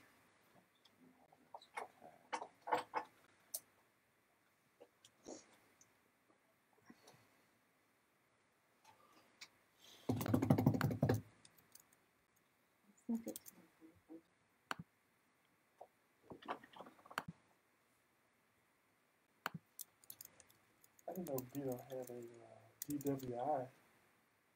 You mean Bill? Oh, Beto. Beto. Didn't he have someone like his dad that was a judge covered it up or something like that too? Didn't get his dad last night. Very well could be. That'll make for some, That's gonna be some good radio. You guys getting a preview of what we're gonna be talking about. Juicy, only the juiciest here. Okay. Am I gonna be able to hear? We have a studio. There's gonna be a studio monitor that'll play that like we were hearing before. It'll play. Oh, in the background. In the background, yeah. Okay. If there's a good family law question, can she answer or is that?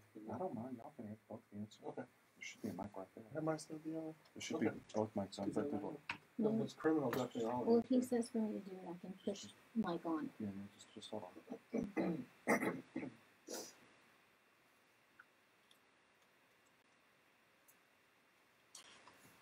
I know it's quiet. Okay. So you have to like the video too.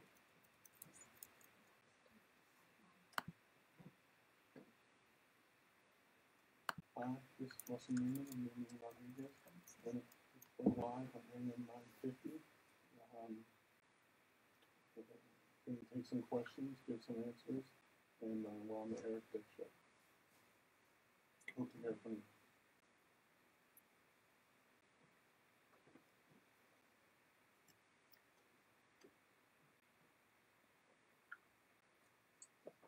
Okay, I know it's a little quiet. I know. That's okay. Just getting ready. It's the calm before the storm, folks. The calm before the storm.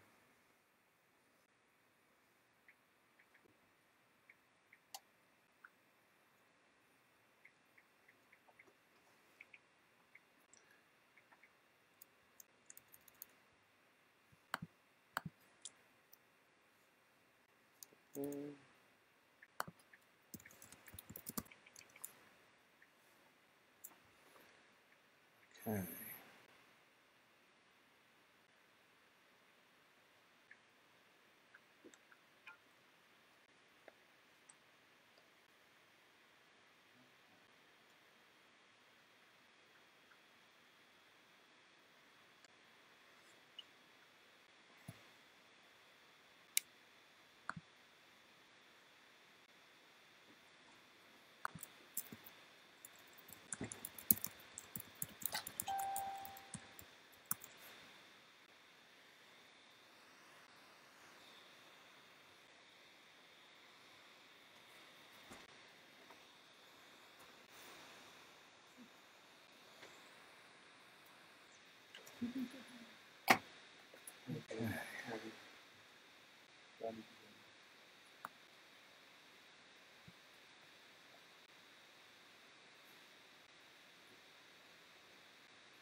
We did have an accident working on the outbound side of the freeway. We put recount backing up into the downtown area. It's not clear, but things still might be slowed up and winded. We do have construction delayed outbound on the Southwest Freeway affecting Westwood, but now the backup from Stephen Cross. 24 hours traffic. Adjust that. This report the headphone volume there too if it's too loud.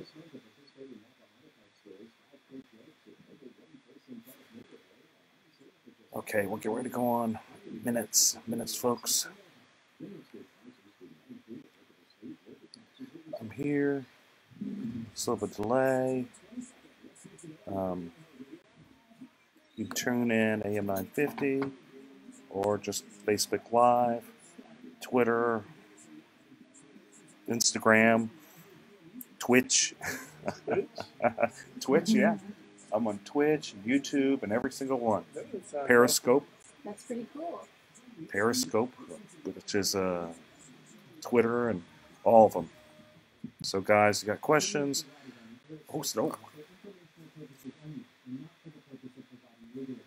You should contact your attorney to obtain advice with respect to any particular issue or problem. The opinions expressed in the whole picture are that of the host and guests, and do not reflect the opinions of the station or iHeartMedia.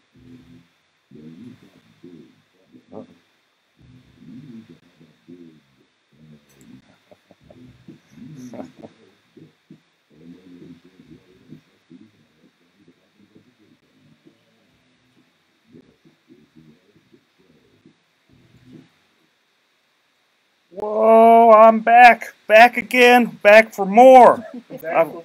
Oh boy, and I've got a number of great guests today. We got a lot to talk about.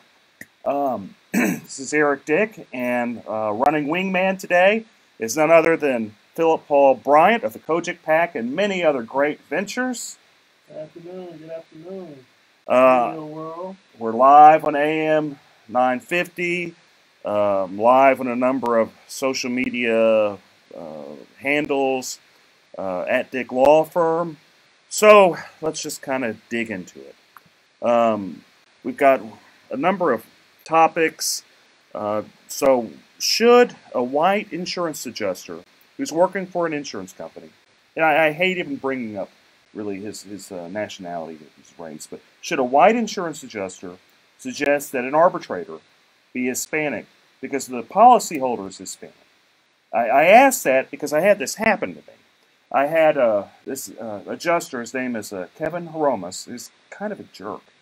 You gonna call him out? Yeah, I'm gonna call him out. He's kind of, in fact, he really is. He's just not a nice person. What I've learned in this world is you've got good people and you've got bad people, and he is. Anybody that knows him knows he's not a very good person. So, anyway, he suggests, and I'm just going to read what he wrote in email. He suggests, let's pull it up, as an alternative umpire, which is, I'm just going to say, arbitrator selection due to plaintiff's Hispanic heritage. Apparently now he cares that my client's Hispanic. I'd offer this other person as an alternative. And my question is that kind of racist? Is it inappropriate? I mean, could they pick another, insurance adjuster because my client's Hispanic? I'm just wondering. Since the guy all of a sudden cares, is that appropriate? I don't know. What do you think, Philip? Is it appropriate for an appraiser to request a umpire that's the same nationality as the client? Yeah, whenever no one else is the same nationality, not even the person requesting. Yeah, it seems like you're kind of infusing race into a situation that now there's a language barrier issue. I think a language barrier issue. I think the courts have a way to kind of bring in an interpreter. I think for the most part that should be suffice. I don't necessarily think that it's about a jury of your peers at this particular point. If your peers would be the same nationality, I think it's more so about making sure that you have an arbitrator that understands the law, the rules, that guide the policy, and kind of go from there. It shouldn't necessarily be based on a race. I know a lot of people may feel a little bit more comfortable, perhaps. I know if I'm in court, if I have an African American judge and I'm African American, I may not necessarily get special treatment. And in some cases, it may be some tough love because they feel like I should know better.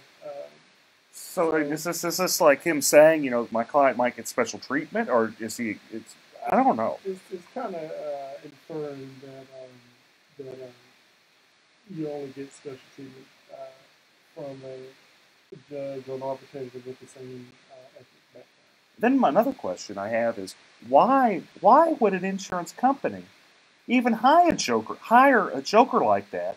Because it sounds like they're setting him up for some type of lawsuit on being sued just for being racist. Well, the fact that he put that in writing is a little bit more concerning. I mean, even if you're thinking something, or even if that's your strategy, to actually send that over email, because from what I understand, you can actually have your email subpoenaed. I'm not an attorney, but you can have your email subpoenaed, as well as text messages these days. So I'm not sure why someone would put that in writing. You can even have the opposing counsel talk about it on his radio show. I mean, imagine that. Imagine that would happen. Yeah. Nothing on the internet is safe from anybody. No. So Russell, you're a lawyer. You practice criminal law, family law. Special guest Russell. I think you may have forgot to introduce him. I know I am not a very good host. I'm sorry. I didn't have a number of. I should have had more Southern hospitality. I know I'm a jerk plaintiff's lawyer. They call me reptilian, all this type of stuff. Perhaps you should have had a radio host that's the same nationality. they might have been. I know they might have been nicer. I'm sorry. So Russell, step up. Tell me what you think. Tell me about you. Tell me what you think about this. Hey, my name's Russell. I'm Russell Newman of Newman & Rodriguez Law Firm. I do mainly criminal and juvenile, but I have a partner and she does family. I think it's a very interesting issue. I have that come up a lot in cases, such as DWIs and such. I think the issue is, how is it framed? Does this person suggest that you have someone who's of the same race, or does he require someone of the same race? Why does he want someone of the same race? I think there are issues there within that have to be answered. I don't on its face love the idea, no, I don't. But I'd like to know the thinking behind it before I say it's absolutely inappropriate or is appropriate or is not or whatever. But on its face, yes, I do find it kind of disturbing. Well, why would you even go down that path? This is my first question. What does it matter their race? It doesn't. What is it? I'd hope in the current arbitrator's former county attorney, Michael Fleming, who I can tell you personally, I could go up to him and tell him what I think, and he's going to say he don't care. He's going to make his own decision because that's just how he is, period. And they just, I guess they'd rather, I don't know. It just seems. Hi, this is Eric Dick, and I think it's important that you know your rights. If your homeowner's insurance company has denied or underpaid your claim, you have the right to hire an attorney. You have the right to call me for a free consultation at 833-7-RIGHTS. That's 833-7-RIGHTS. Don't let your homeowner's insurance company take advantage of you. Call me today at 833-7-RIGHTS. Has your homeowner's insurance claim been denied or underpaid? Call Dick Law Firm at 833-7-RIGHTS. Feeding rocks. It should not be a crime to feed the homeless. Feeding rocks. A good Samaritan shouldn't be punished for acts of kindness. Feeding rocks. Because it's more of a crime to turn your back on a starving person. Feeding rocks. You shouldn't go to jail for sharing food. Feeding rocks. You can't in good conscience let a hungry person starve. Feeding rocks. Help us legalize charity. Go online and sign the petition. www.feeding.rocks. Feeding Rocks.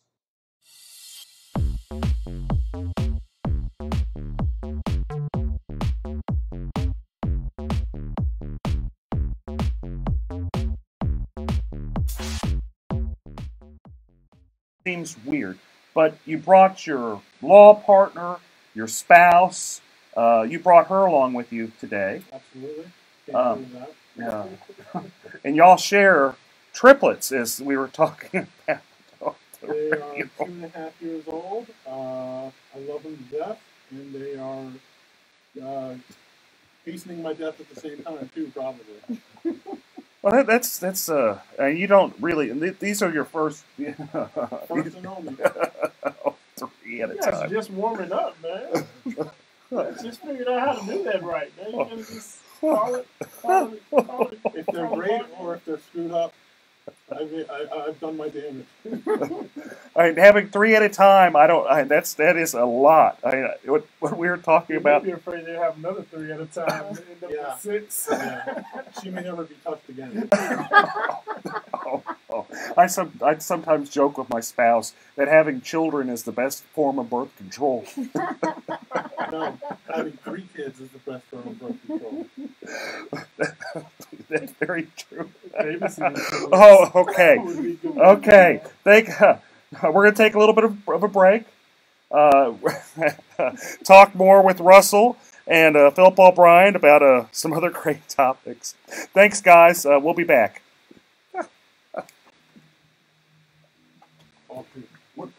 What's your last name? Cynthia. Okay, Cynthia. Sorry.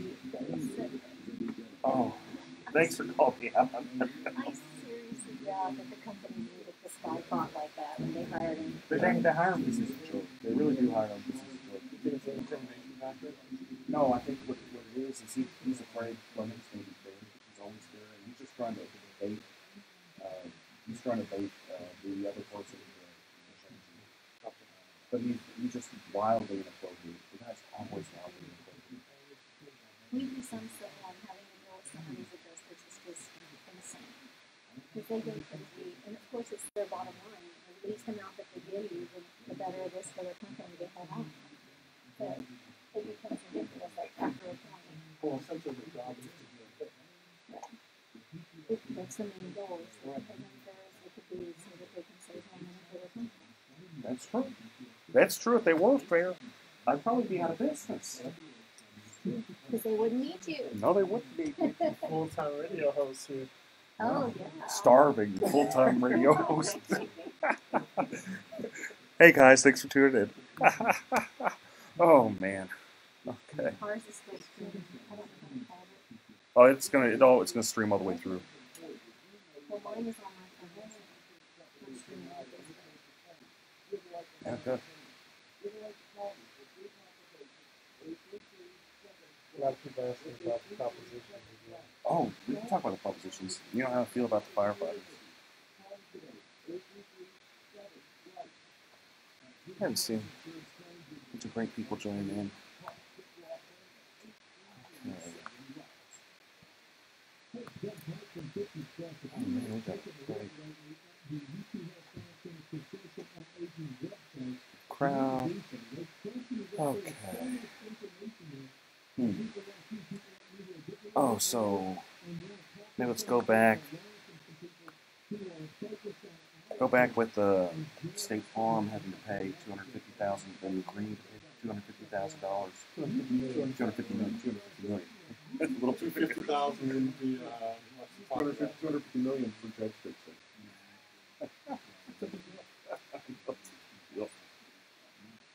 Oh, in a time like that, you know, we're pushing laws that favor interests. And then Republicans wonder why, you know, Ted Cruz is having such a hard time. Why it's a competitive race. They seem surprised, seem shocked.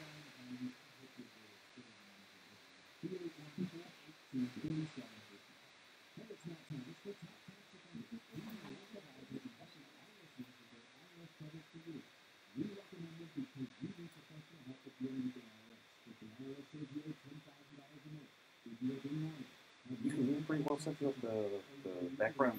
Oh, I can hear it. No, I just hear you guys. I mean, Oh my god. Oh my gosh. I don't even know. I didn't even pay attention. Once it started, I was listening and laughing. It's a good show. feel free to jump in. We talk smack for a little bit. Oh, I was laughing. Oh, man. I'm still, to be fair, I have 2 kids, a 5-year-old and a 2-year-old. I can just imagine having 3-year-olds, 3-year-olds. 2.5. So they're doing the Trouble Twos right now? Oh, yes. Okay.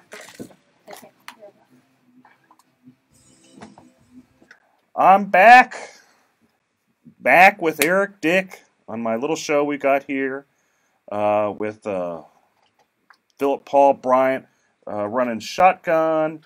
We've got a great law couple, Russell and Cynthia. Was it Newman? So then we're talking law and politics, because that is just the most fun stuff to talk about on a Saturday afternoon, folks. It's just great. Okay, so what I saw in the news some time back is State Farm agreed to pay $250 million, not thousand, not hundred, $250 million. A quarter of a billion. Quarter of a billion, and the allegations were that they fixed the judge. When I say fix the judge, there's an underlining case, and they got that judge kicked out to get another judge that they pretty much paid for to kick out a meritorious case, and they got sued over that and settled it for $250 million. Yeah, this was Illinois. You know how to do Chicago politics style, right? I think it was the state Supreme Court. From what I saw, it was a state Supreme Court case. A judge was originally, I guess he was an appellate judge in the circuit court for a little bit, and then I guess when the seat came open, they threw looks like it was about $5 or $6 million behind this campaign. $5 or $6 Supreme Court million with the M. Bigger question is, can we get some of these State Farm PACs to donate to some of our judges? Just kidding. How about donating to us? Well, I think okay. So let's break this down a little bit, because this could go a lot of different ways. So you've got an insurance company, the biggest one in the nation. People wonder why I jump up and down and say, don't get State Farm, it's the worst one. All my newsletters, number one, say, State Farm, they're vindictive. They're going to find any way to take advantage of you. I love their commercials, though, man. I mean, have you seen their commercials? It's good stuff. It is good stuff. You click, you put your heels together and then say... And they're there when they need the money, but whenever it's time to pay the claim, apparently they aren't. They say, too bad, so sad, call your dad, go sue us. And if you get a good judge, then they're going to pay $5 billion to kick out that judge to get someone else. It looks like there was an original case that I guess the plaintiffs won about $8 billion. And so the case was already won, and it looks like they went back, got this judge on the bench, and allowed this judge to then go back and undo the case. Well, of course. That's pretty gangster, even for Chicago, even for Illinois. That's pretty gangster stuff. Cheaper than paying $8 billion. Yes, just a little. What do you think about that, Russell? What do you think about State Farm trying to fix a judge? We see that going on in Harris County in the criminal courts. Well, I think people think that can happen, but I don't actually see it happening. But one of the questions I have about that is, if State Farm is being called out on this one, how many times has it happened in the past? That's a great question that I would have about this problem that's presented in Chicago. I see it every day, folks. I see it all the time, every day with State Farm. So I'm just gonna tell you about it. If State Farm does you wrong, you hire an attorney, you sue them. Your choices are take it to the box or walk away. And that's kind of they don't care. They make you try cases. They'll spend, the last one I tried, they spent maybe $400,000 or $500,000, and this is over like a $10,000 dispute, folks. It's not over much money. It's over $10,000. They didn't pay the guy to replace his roof after there was storm damage that happened up in the Dallas area. He was upset. He's like, I've been paying into State Farm for all this time, and I figure the least they do. I've been paying them, $3,000, $4,000, $5,000 a year. At least they do is, pay to fix my roof. But no. They made him take it to the box. 3 years later, we had a trial. So, it happens all the time. What their strategy is to just blow you out of the water if they'll depose every single person. If you have an attorney proving up attorney fees, they'll depose you. So, y'all do, Cynthia, you do family law, right? Doing family law, I just have, you prove up attorney fees all the time. Either the husband will say, you made me do this stuff as a portion of equity since we're married, pay for my attorney fees. Or the wife, or there'll be a child support little fight. And it's like, you're making me have to do this, pay up my attorney fees. That's correct. Happens all the time, every day. Every day, somebody wants to find out, make sure that it's an equitable amount of attorney fees that are being paid on both sides. And there's some situations where you're entitled to the attorney fees. So if you file a motion for enforcement and you're successful, and when I say enforcement, that means, let's say your baby mama, to use a phrase, is not allowing you to see your kids according to an order. Well, judges don't like that, especially here in Harris County. We've got some really great family law judges on the bench right now. We do. And you're entitled to your attorney's fees if that judge feels that there was a violation of that order. So in those cases, how many of those cases have you seen? Just a guess. How many have you done in your life of those type of cases? I can't even count it. Like thousands, tens of thousands? I wouldn't say thousands. I'm not that old. But you'd say hundreds, like I would say probably about 100 at this point. Right, and then each week you've seen it 2, 3, 4 times, right? Yes, at least each week, 2, 3, just depending on our schedules. How many times has the opposing counsel thought it'd be a good idea to depose someone over the attorney fees?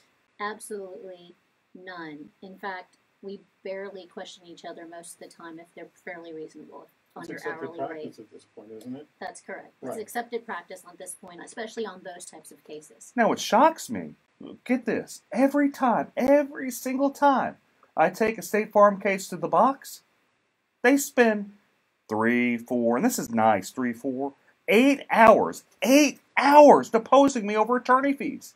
8 hours. We call that being a bully. They're trying to intimidate and they're trying to make a point, and they're using you as part of it, obviously, because if one attorney says it's not worth it, then maybe the next person won't take a State Farm case. It's a deterrent on their part. Correct. They know that if they start doing it across the way, because obviously you have friends that are plaintiffs' attorneys, just like we have friends that are family law attorneys and criminal law attorneys, and so we talk. And there's certain cases in certain courts, which I won't say, that I may charge a little bit more because I know it may be a little more difficult to deal with. And I'm sure you and your friends discuss State Farm ad nauseum. Well, the good news is there's just not many people that take first-party insurance claims, especially with the current laws in place that are exceptionally favorable to insurance companies. You had a 542A that happened, over the last legislative session, where you had Texans for Lawsuit Reform basically bribing people to push that law in place. Just saying, and this is always their excuse, evil plaintiff lawyers, greedy plaintiff lawyers, they're taking advantage of everybody, and I just don't. Fair enough. That's just their propaganda. And usually when there's propaganda, there's a reason for the propaganda. And I'm going kind of off on just a tangent. But since we're going off in this tangent, let's run with it a little bit. Another thing I want to talk about. What makes me upset about the State Farm case is my main man, Eric Dick, wasn't the attorney. Man,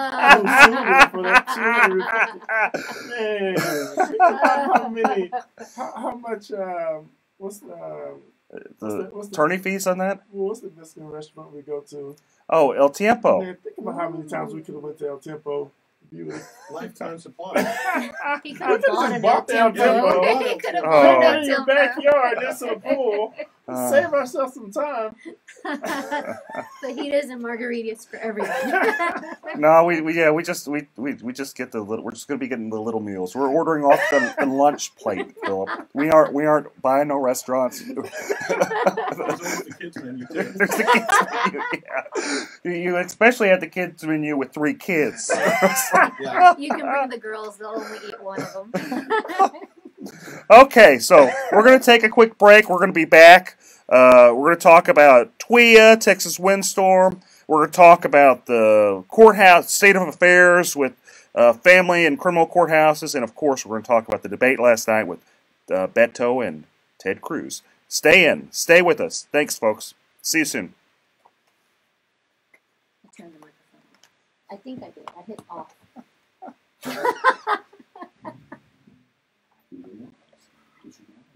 Oh man, that was funny. That was.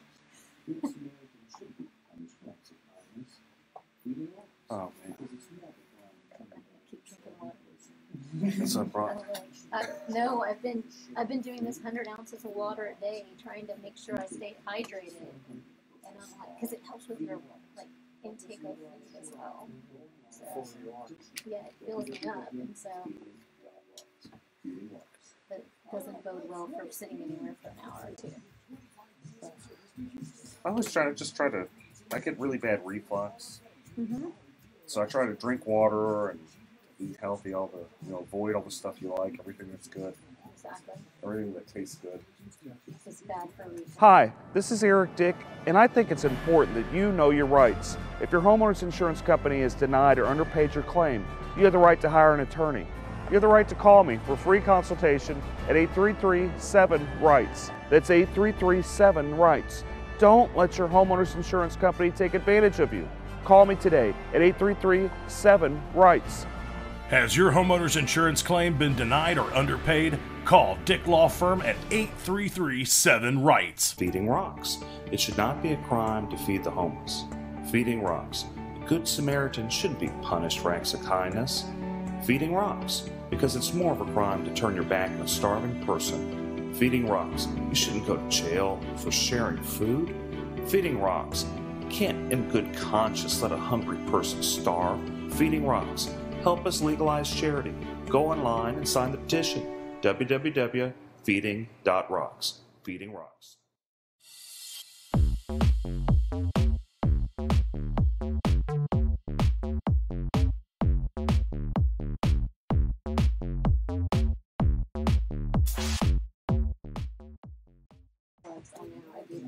Life well lived might be better than a long life. Well, I got kids too. I'm not going short. Yeah, the 2-year-old. That's. You guys got. You're not a spring chicken when you had the kiddos, which ain't nothing. I don't mean to be nothing. I wasn't young when I had my kiddos either. It's tough. And it's amazing. It's some of the best parts of your life. It is. It's great. And I tell people I had them late, but I had a good time before, so it's not like I'm sitting here missing the vacations or doing things. No, and then you got your kiddos, and it just the way they look at you, the way the things they do is just so adorable. How they interact. They're happy just to sit on you and watch TV. For like a short period. They will manipulate you the rest of your life. They try. They try. Very much the Hispanic mama, so. And people laugh at me, but I'm like, you take my kids in public, they eat out once or twice a week, and we don't have issues. Well, nothing's wrong with that. I sit there. I may not eat, but it's just to train them as they get older so they know how to behave when you're in public, because we eat out probably 2 or 3 times a week with them, and then ourselves forget it to eat. Nothing's wrong with that. And y'all you're in the swamp. You're chugging along. You got like doing family law and criminal law. That's tough. That's tough work. Slow down. We had them in the NICU for 6 weeks. They were home for 2 weeks when we tried a sexual assault case in Galveston. So we were leaving them at 7 with the nanny and getting back at 7 and then taking care of them, and they weren't sleeping through the nights. So we were living on an hour and a half to 2 hours of sleep a night while we tried the sexual assault case. It was crazy. I think about it now, and I can't even believe we survived. It's awesome.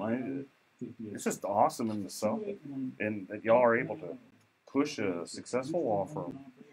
And you got 3 kiddos, like young kiddos, and just doing it. I mean, you aren't sleeping, but you're doing it. Well, we have a lot of, we have extended family. My family, I come from a very big family, and so they help out quite a bit.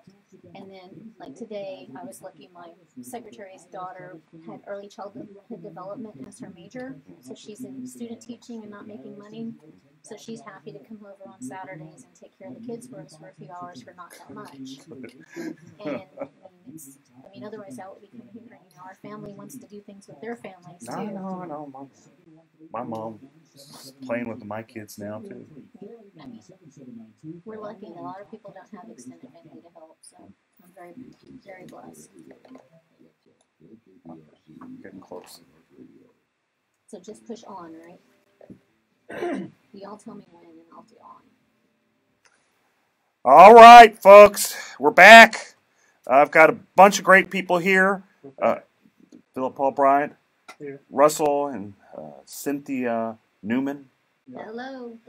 Great family and criminal law here in Houston.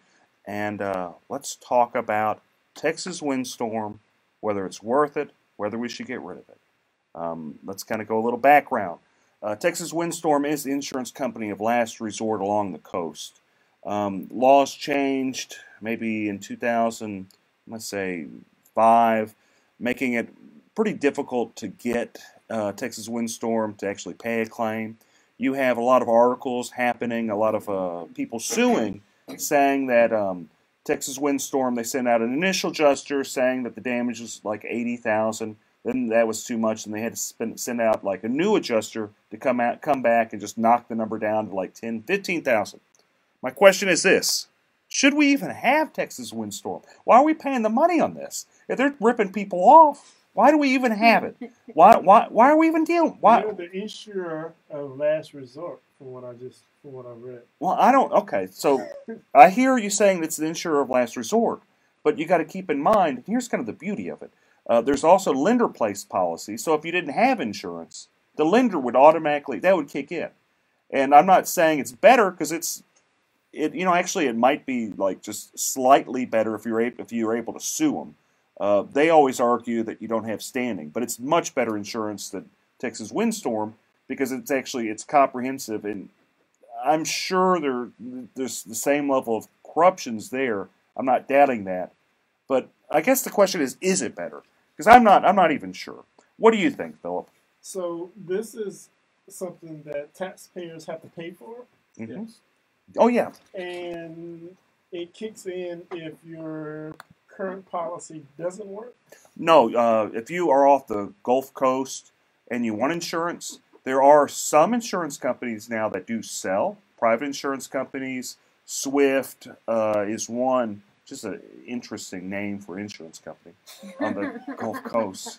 But there are some private insurance companies that are selling on the Gulf Coast. If you are not able to get them, then if you have a mortgage company or what have you, they're going to force you to get insurance. If you're denied. No. If you can't get insurance, or if you'd end up getting it from someone like TWIA. And so that's kind of what it is. What do you think, Russell? I honestly don't see the point. I kind of agree with you. What are we getting out of this? I mean, is there a tangible asset that we see in TWIA that we wouldn't see if we didn't have it? I don't know. Cynthia, what do you think? Well, it sounds like they are paying some, they're just not paying all. Is that correct? The allegations are there's a law firm that sued them, done depositions, where what happened is initially they'd say like the damages are like $80,000, and then they wouldn't like that, so they'd go back and they'd send another expert to say no, that's too much, let's knock it down to 15. Okay, and so the issue is whether or not that's, I guess it's, if they can't get it from anyone else, would you think 15,000 is better than none? How much are you paying for the insurance would be my question. Are you paying $3,000, $4,000, $5,000, $8,000 a year for the insurance? If you are, save your money. That's true. Well, that's similar to being forced to have any kind of health care insurance I think about insurance in general. For some people, they pay whatever the penalty is. It's $600 to $1,000 or something like that, versus you don't want to know what we pay every month. No, it's probably similar to what I pay every month. And so that's part of the issue, is just, is it worth it in the long run when you save it? I guess when you, depending on how much they're going to pay, that if the history is that they're not going to be covering these, then no. I mean, you can save your $1,000, $1,200 a month and you just put that $15,000 towards whatever damage you end up getting. And if you have a mortgage company, the mortgage company is going to charge you for lender-placed policy, which that will pay because the mortgage company is going to want the house fixed. Correct. I don't know if they'll pay right. They probably won't pay right. But I imagine they'd pay something. They'd at least pay enough. I'd hope that, well, who knows? I imagine, I've had cases where the lender-placed policy didn't pay stuff, so maybe I'm just too hopeful. Maybe I'm just too optimistic. I wonder if it's really that much every month, because it makes me think kind of something synonymous with us. We live in a flood zone, so we have to pay flood insurance, and we pay, and it's gone up over the last few years, and it is, I think, $1,600 this year. So $1,600 over the 12 months, and if you pay that for this type of insurance, if you get $15,000 for damage, that may be worth it. So what's fascinating about flood insurance? Sit around and wait for FEMA. That's something. That's a legitimate point. Oh, we're sorry. You'll be waiting around for quite a while. The Red Cross is good for 500, I think. So what's interesting about NFIP, if we're going to go into a little bit, it's a government subsidized program where you have businesses, individuals purchasing insurance that, when I say subsidized, in theory, they're supposed to pay out more than they collect, and they probably do. I don't doubt it. But having said all that, what my issue with NFIP is, I don't understand why they offer it to the business community, to school districts, to stuff like that. Whenever you can actually buy insurance on the private market, flood insurance, and it's not that much more. So that's kind of another. I kind of wonder about that. And I'm going on a side note. Russell, tell me the state of affairs in the criminal courthouses in Harris County. Well, it's a pretty big cluster. It's a big problem. I think in what's been over a year, they have done nothing to ameliorate the situation. But I think the original criminal courthouse was such a disaster that if they fix that somehow, which I don't see how they can, maybe there may actually be a blessing somehow. But for right now, I'm running from juvenile court to civil court to a small portion of the criminal court, all to cover the same criminal docket. And it pushes back civil cases that, like, you have to try, or family cases that my partner has to try, because criminal cases take precedence because, your freedom's at stake. And so I feel not only do I have to cover so much more ground in the same amount of time, my cases get precedence in the court, and that backs everything up. So I think they really, really need to focus on having each courthouse for each kind of law again. But I think we're moving very slowly and haven't seen any improvement, and it kind of gets me down because I don't know what Harris County is doing to fix the security. Aren't they still using parts of the building? Because I know a family that had a case down there, and it seems like they kind of redirect you automatically when you go to the criminal court. They tell you to go to the civil court, even though they're having some criminal court cases in the criminal court. What's going on? What do you think, Cynthia? They may try the cases in different courts. So let's say for regular settings, you have regular court appearances, you go to the civil courthouse. Right. Well, one day you may show up, if you're set for trial, they're going to send you back to another courthouse to actually try the case.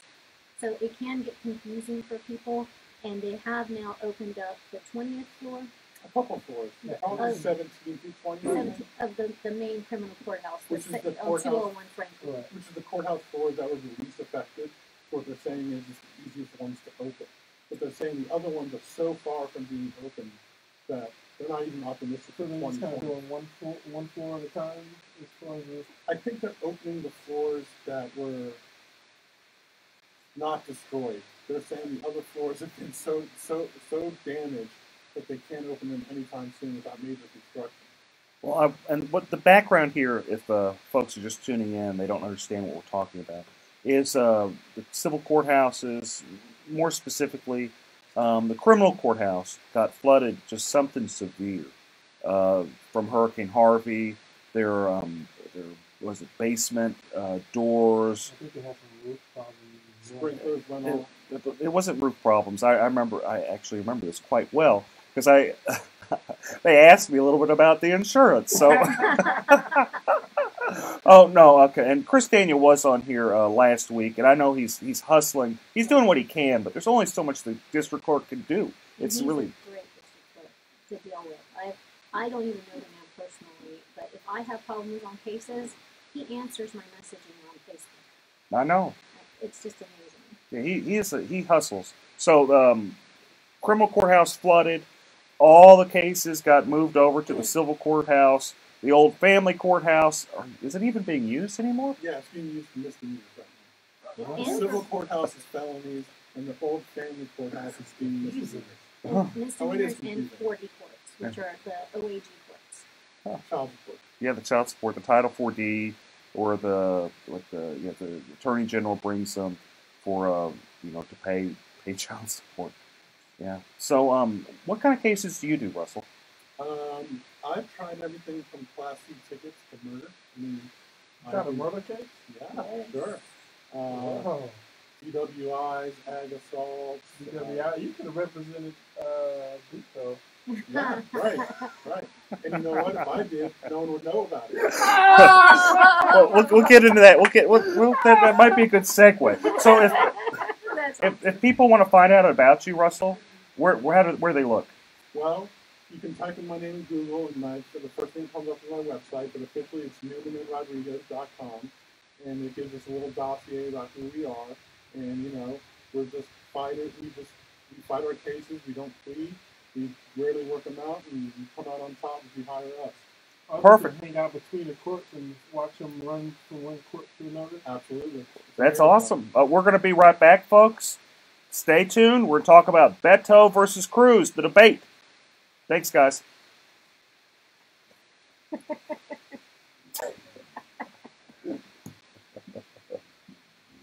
Oh, God. She keeps me on track. The thing is, sometimes I'll forget. I won't catch it until it's like, you gotta take a break. You want to hear the news? Yeah. They say 2020 is optimistic, by the way. To fix any of the points. No, I don't doubt it. I don't. So that's thinking 2021, 2022. It's just saying 2020 is optimistic. My hope is that they actually. The problem with the criminal courthouse. Well, there's a lot of problems with the criminal courthouse. But the biggest problem that I saw is that you couldn't get into the darn thing. So if they are repairing it, I hope they actually fix it so you can actually go up the elevator. I think they have to do it right. How much are they spent? Might be good to start from scratch. Definitely. Because the structure is already flawed as it is. Somebody shut a whole building there? Yeah. You know how long does it take you to get to the Gulf Cities? Sometimes even if I'm on bond, my house could be surrendered and revoked, and I'm there on time. You gotta come and you got a big line in front of the courthouse. That's what happened to someone. I was in the DBA, and they went through the metal detectors and everything at the Silver Courthouse. They told them they needed to go to the criminal court. They went over to the criminal court. They said, no, you need to go back to the Silver Court. And by the time they got back, the line was like around the corner. And I'm pretty sure that they got their father involved. Yep. That's insane. And they wonder why people have big problems with criminal justice. They wonder why people are upset with criminal justice. Yeah, I have to. Right, you were there on time. They told you to go to the wrong building, and now they revoke your bond and put you back in jail. That's you got to show up to court for 2 hours. They wonder. Huh. Smoking always affected my daily life because I was a closet smoker. It really sort of controlled me kind of bad. And my boss is saying that I can do it, so I don't believe the odor of smoking. There's no ash all over the car. I would say give it a try. Because there is no unsatisfaction of smoking. It makes a cigarette ash burning your nose. Switch to good. Check out JUL.com. If you don't smoke a vape, don't start. This time, it's smoking.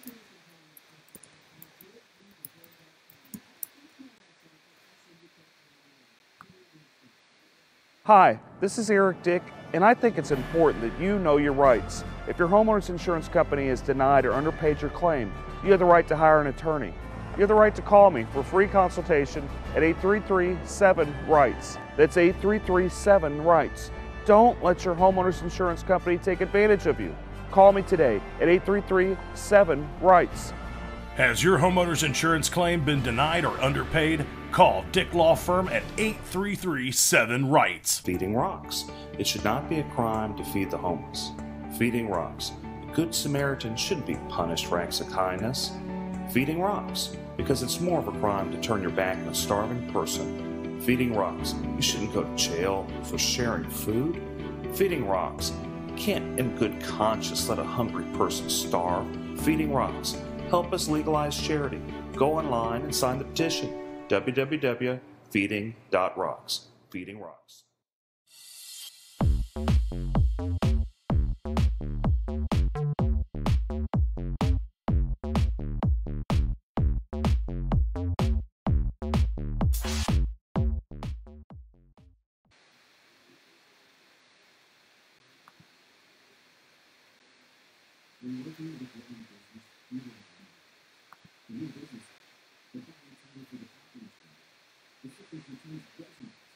Weird.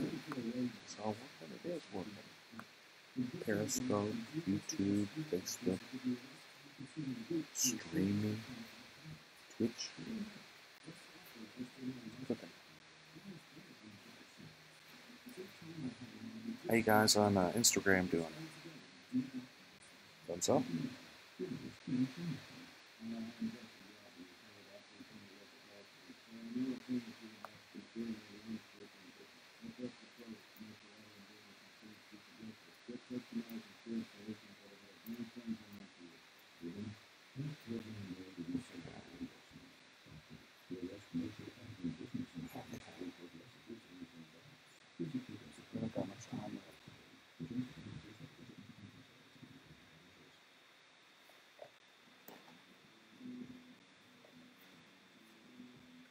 I just can't believe they just let me let me have this show. I think they're just gotten desperate at KPRC. Find some poor lawyer on the side of the street and then just give them a show. We'll host for food. Yeah, well, that's right. That's the sign I had. Thanks, guys. I'm back. Eric Dick. Let's just kind of jump into it. Beto versus Cruz. What do you think, Russell? What do you think of the debate that happened last night?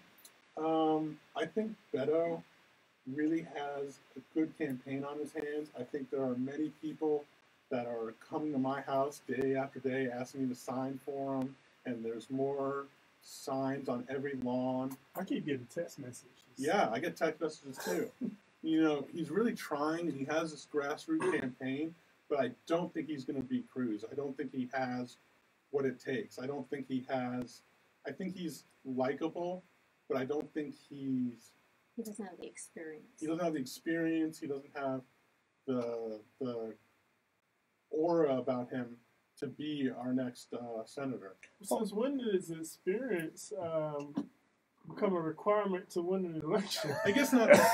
What are you talking about, man? Just in comparing the two, when you Right. look at the two of them, when you're trying to determine which do you feel will win in the long run, it just seems like Cruz seems more together. Now, I'm not saying we're supporting either. We're not getting into that drama here. Well, in my opinion, I'm just talking about as far as the ability to get out the vote, make sure your voters, make sure your base shows up for the election. That's who determines. I mean, because there's a lot of great judicial candidates on the ballot. Phenomenal. Sherry Dean, John Schmoody, Alicia York, yes. Millard. Yes. Prime. It's Prine. Judge Prine is on there. Charlie. Right, but it's Charlie. not. Hi, Judge Prine. He's probably watching. If you're listening, hi, he Judge probably Prine. is. He probably is. Just kidding. Just kidding. Oh. Yes, there are a lot. But it's not based on that. It's based on who gets the people out to vote. I mean, right. All of those judges are in jeopardy of losing their jobs if the Republican base doesn't get out there and kick butt, or if the Democrats are some way super motivated to come out to vote. Well, I see some of the judges that are really trying. They're going a little bit further than normal because I think they really do feel that they need to just advocate for themselves. And I think they're right. Just me sitting on the sidelines here, I see that I've never seen so many signs. I've never seen so much support for a Democrat running for U.S. Senate. I'm not saying he's going to win because he's not. He doesn't have the ability to get Republicans to support him, and unfortunately, Texas is at least 2/3. I'll be generous and say 60% Republican. And I'm not saying the Republicans like Ted Cruz, because a lot of them don't. Shockingly, a very large amount of them don't. I'm sorry, folks, they don't. I have county commissioners in Harris County telling me what a SOB he is. And these are people in his own county. I'm not going to name names.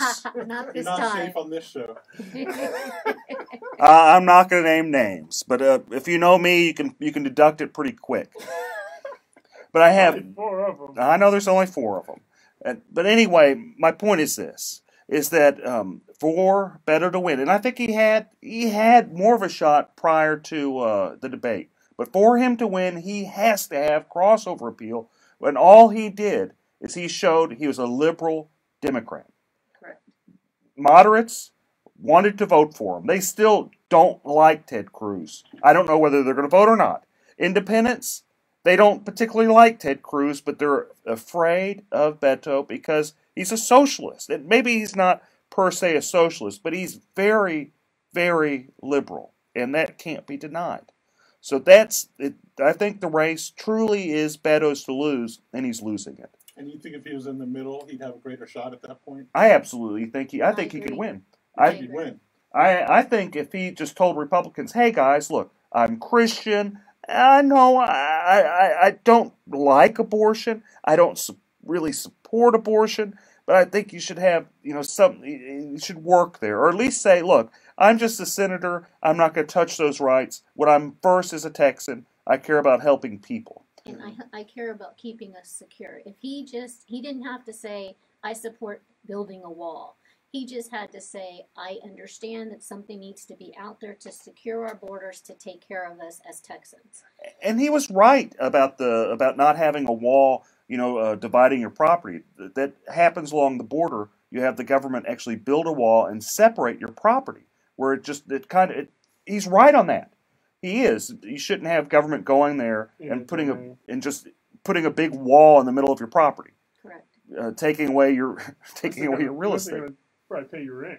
If they would, I wouldn't mind the wall. Right. Chip in. So he's not off on that. I do support a wall being built. I just don't think you should destroy people's property building the wall. Well, I thought he did a really good job of comparing him to Hillary. He kept Ted Cruz? Ted Cruz. He kept saying you and Hillary, which is a really good strategy in my opinion. And he also started talking about him not being lockstep with Texas. That's not what he tried to almost make him the outsider, which I thought he did a really good job. But what Ted also did a good job is acting like a jerk. And that's what he's really good at. And I don't mean to be anything, but whenever you had Beto at the very end try to be nice and Ted kind of being, a little sarcastic, it didn't help him. There's a reason why this race is as close as it is. There has to be a reason why. And I don't buy into a bunch of liberals pouring money into it, because that happens all the time. The reason it's so close is because Ted Cruz is not likable. Correct. And the reason he's not likable is how he treats people. And this is what I tell all the politicians I meet, all the great judges that we named before. How you treat people, how you treat the people in your court, how you treat people that you don't even expect. That plays a giant role in politics. And life. And life, and right. Business, and everything. Yeah. It resonates. It does resonate. Well, almost 4 million people did vote for Hillary Clinton, by the way. It was, a 43 to 53% Hillary versus Trump, what was it, 2 years ago? So there are a lot of Democrats in Texas who has the ability to vote for Beto. What was the end numbers with Trump and Hillary? I think Trump got about 53% to Hillary's 43%. Well, there you go. So even 4.8 million to 3.8 million. I'm going to give Beto the benefit of the doubt and say he gets the 48%. Well, and that's the thing. That's the whole point that Eric's making, is that even if he needs to do something to make himself more likable to some of the Republicans that are on the fence or the independents, because even if he gets what Hillary got, he's not going to win. But that line was, you're still talking about half of the state. So in my opinion, a large portion of where Hillary votes came from was the same area that Cruz is on. Well, what I think Eric is saying is that Cruz is vulnerable right now, and Beto could do a better job of grabbing the people that are on the fence by being more moderate, but he's not doing that. He has a shot, and he's not taking it. That's what I think. That's exactly what I'm saying, but I don't think Beto is. I think he comes off as a nice guy, as a passionate guy. Right. I disagree with him strongly on a number of issues, but I think personality only goes so far. Though he has a good personality, he'd have to at least not scare Republicans, even just people that dislike Ted Cruz, to think that even though we dislike Ted Cruz strongly, we might dislike you more. That's basically that's it. Well, you can't underestimate speeches and likability.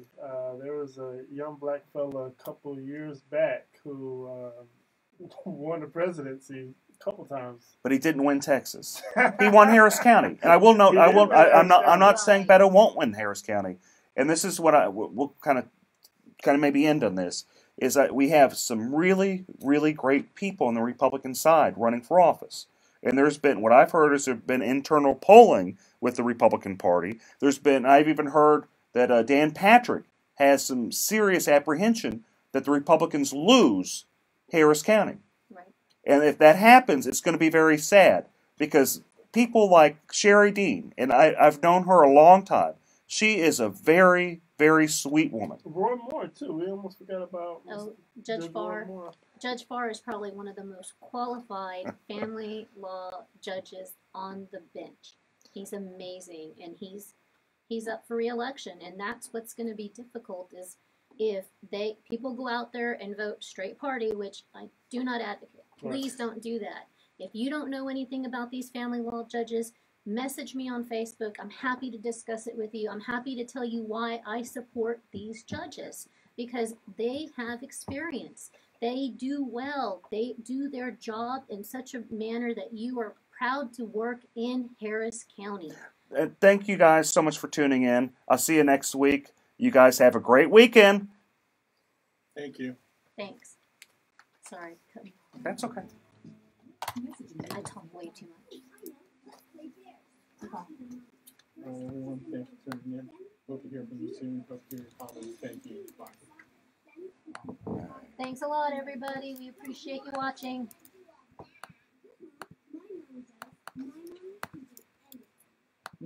Okay. Got that still learning this. Hi, this is Eric Dick, and I think it's important that you know your rights. If your homeowner's insurance company has denied or underpaid your claim, you have the right to hire an attorney. You have the right to call me for free consultation at 833-7-RIGHTS. That's 833-7-RIGHTS. Don't let your homeowner's insurance company take advantage of you. Call me today at 833-7-RIGHTS.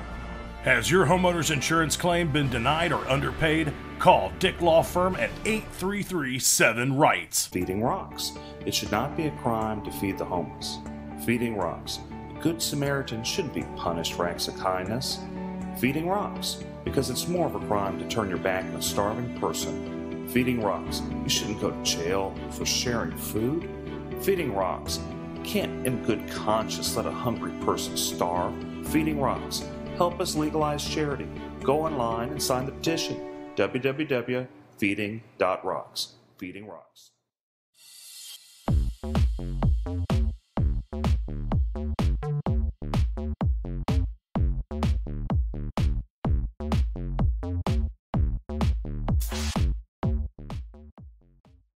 Anywhere else, listen now by going to FoxNewsPodcasts.com. Tucker Carlson, so much barking and noise and yelling. Our role is to take 3 steps back and discern what really matters. Sean Hannity. The most important thing is we are looking out for the forgotten men and women in this country. They're going to get straight. If y'all can't sit here all day online, make sure y'all go onto the iHeartRadio media app, KPRC 950, or just tune into your radio, 950 AM. A lot of good stuff today. A lot of good stuff. But it's only 30 minutes, so make sure y'all tune in. If you're going to get some calls in, 713-212-5950. Finally forbidding insurers from discriminating against or denying coverage to Americans with pre-existing conditions. The GOP spent 8 years presenting to repeal the law, even forcing a government shutdown. Hey, Karen. Hey, little Tim.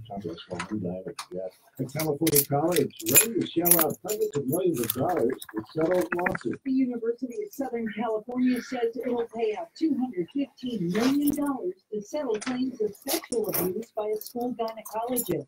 That settlement would compensate individuals. And as always, today's segment brought to you by Bragg's Organic Apple Cider Vinegar, all natural drink. And we got the right one today, apple cinnamon. Dick, where's your Topo Chico? I got a little Topo Chico right here. You got it? Let's make sure you got it. Got it. I got a Topo Chico. David, what are you drinking, man? Starbucks. Ah, come on, man. I know, It's a Frappuccino. Yeah. He's got the Frappuccino. He's frapping it. Oh, man. What a rush. Sorry, Shannon. We were rushing. Shannon, you get a car. We didn't get me a badge. Yeah. Barely did it. Okay. 7,000 members of the 2nd Marine Expeditionary Force are believed to have Hey, y'all. regime as Hurricane Florence closed in last month. Oh, it's going to be a juicy show. It's going to be a short show, but it's going to be juicy. 30 minutes, huh? Yeah. So we have one break around 14 to 18 again. Yeah. 27, 26 parts on. Pick us up. So we're going to go into, what do you want to talk about? Oh, first let's start about, there's a new suit. Well, first let's talk attack him again. And I'm Joe. Attack him. Oh, yeah, I could do it. Attack him. And then we'll talk about the suit against the city for the largest gun show in the country. Is over the drag queen show. Yeah, they got to watch out. They might get in trouble on that. For anti-slant, how are you going to get around anti-slant with that? Good afternoon. Watch out for an accident on the North Freeway northbound and the North Loop. This has 2 left-lanes blocked. I haven't seen the pleadings. Some good news, that accident we had on the North Freeway southbound equipment has been cleared. Traffic is unwinding in that area, adding about 30 minutes to your commute. I'm Eunice Garcia, the 24-hour traffic center.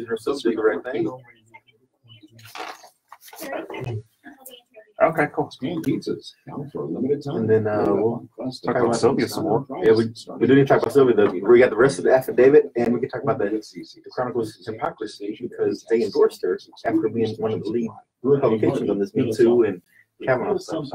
Go to Danny and his friends. Take a break from After the first break, we're going down.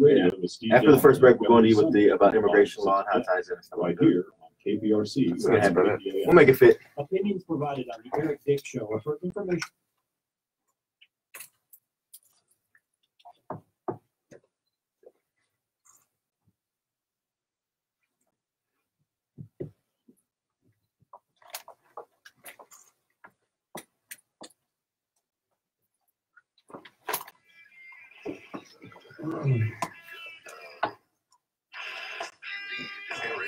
They've never heard the intro on Facebook streaming.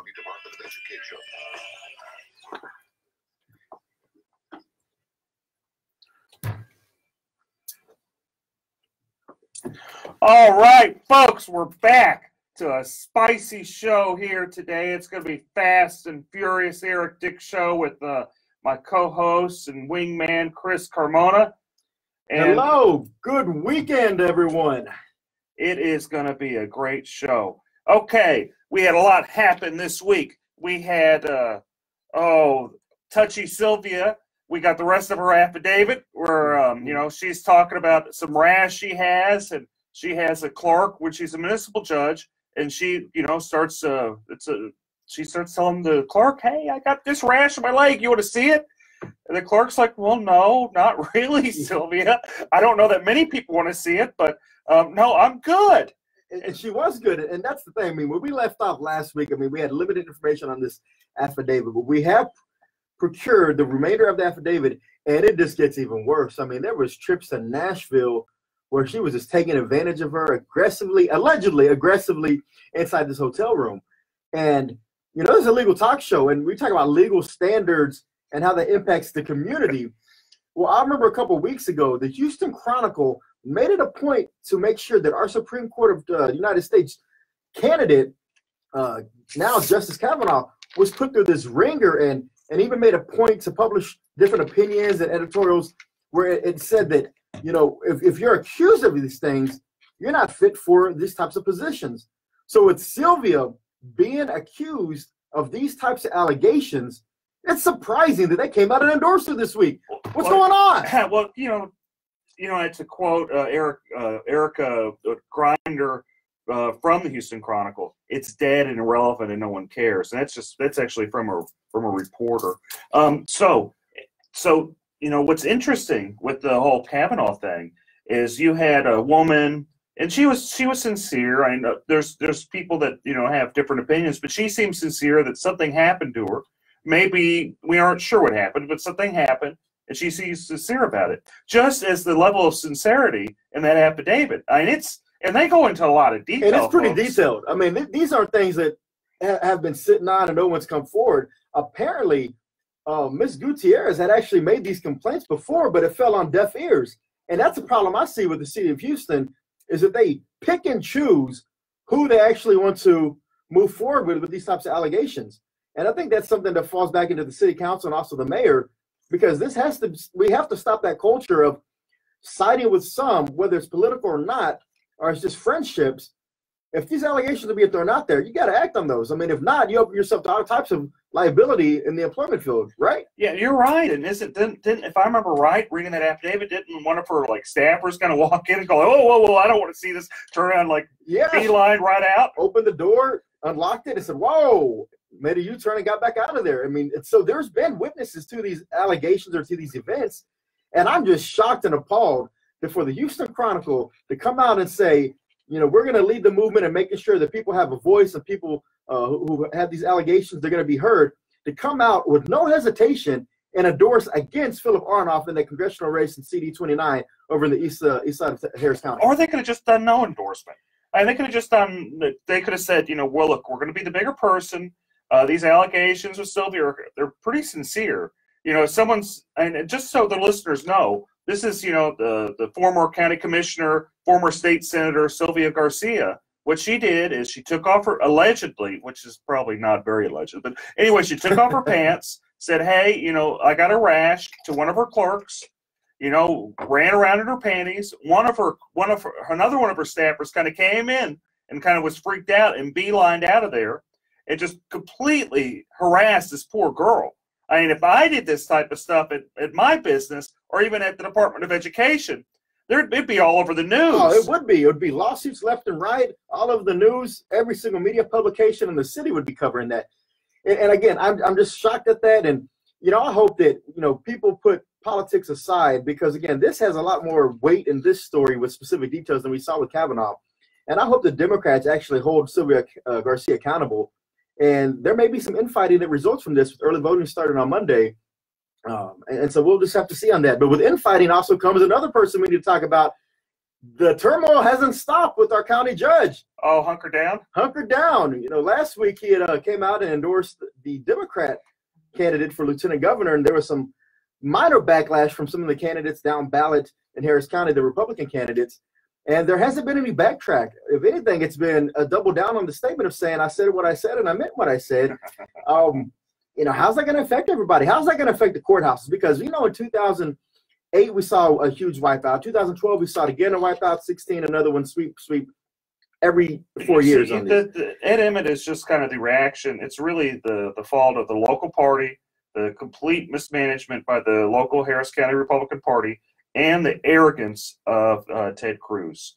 And you got to realize that Beto is the result of just utter arrogance of Ted Cruz being just elected, runs for president, just ignores everybody. I mean, Beto, he's done a decent job. He's not going to win. I don't think he's going to win. I think it'd be surprising it'd be a shocker. But stranger things have happened. But Beto wouldn't have nearly as much following if Ted Cruz would have done his job, and also been a nice guy. And everyone tells me in the Republican Party that's around him. And some people do like him, and they jump up and down and say, we like him. But there's a surprising amount of people that say he's a jerk. I don't want to be around him. He's not connected to the people he was when he campaigned first in 2012. He's kind of separated himself in more of an elitist attitude is what I hear. And then I also heard last night that there was a Kingwood Tea Party gathering candidate rally, and apparently that was the buzz around the room. Is anybody going to hold Ed Emmett accountable for this statement? And is that going to really hurt the down ballot judges? I think it will. I think it will. I think it'll hurt the judges, but you got to also remember that Lloyd Oliver, he did something similar, actually a step back, maybe 4 years ago whenever he ran for DA, and the Democrats just kicked him right off the ballot. Yeah, and there's been some great articles about that by Charles Blaine and also Kerry Cheshire. They made some mention on this, and they were asking people, hey, what's going to happen here? Oh, nothing's going to happen because Emmett's tied in with the local party that's incompetent. Yeah, it is. It is. And more to come on the Eric Dick Show. A shortened segment today. We only have half an hour. We got to get to y'all some sports programming. But y'all sit right there, and we'll be right back. Thanks, folks. See you shortly. We'll come in, go in with you for probably another 10, 12, then we're going to be done. Yeah. So what do you feel comfortable talking about? Like what area are you just be like, man, I know this, I'm dynamic on this, and boom.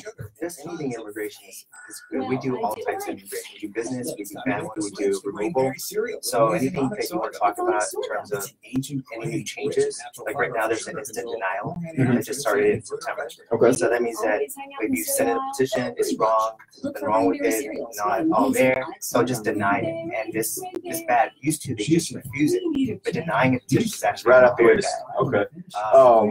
Then we can talk about this caravan that's coming up in Trump's statement. There's some tough people, and we don't want those tough people coming in. And you can see about, they're coming from Guatemala and Honduras. They're trying to go through Mexico. Mexico's actually trying to do their job and secure the border. So we don't want you coming in and filter in. They tore it down, and I'll tie into immigration, and then we'll immigration right there. That's how we do it. I think smoking always affected my daily life because I was a closet smoker. Roseanne, exactly. Someone like the county chair should have said something, but he didn't. Really, the guy pays him off. I mean, that's Emmett's his major funder. There's no him and this guy Weekly, they own him. So what is he gonna say? No, don't do it. But like I said, it's gonna be very, very, very. We got a good many followers now. Not want to break straight ticket voting because of his insistence on doing that. So we'll see how it turns out. But early voting starts on Monday. Make sure I go by, vote all the way through from the top to the bottom. A lot of judges on that ballot that really need your support. It's not a smart idea just always hit straight ticket if you don't feel comfortable with all the candidates. Beto, fake Mexican. Is he really a fake Mexican or is he just using the name to try to trick people? If the IRS takes you over $10,000 or more. What kind of fires was he putting out? Like what was being said to try to mitigate that damage? I mean, could you really mitigate that? Unless maybe to show some poll numbers, like the current poll shows, even with that statement, we're still up about 15%. Anything like that. 713-489-7792 or online toptaxdefenders.com. He speaks his mind. No, they have answers. You just want to just hustle the official name. How long do you spread around? 9.2, but it took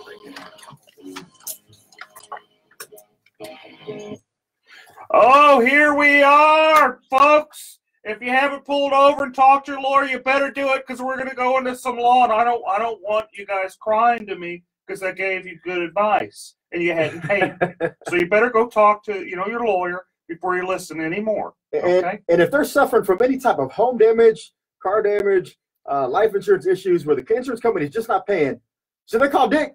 Better get Dick. Eric Dick. Better get Eric Dick. And so when we left off, I mean, again, there's just so much turmoil going on in this world. But one thing I do have to say is today is my daughter's 14th birthday. Happy birthday, Brooklyn.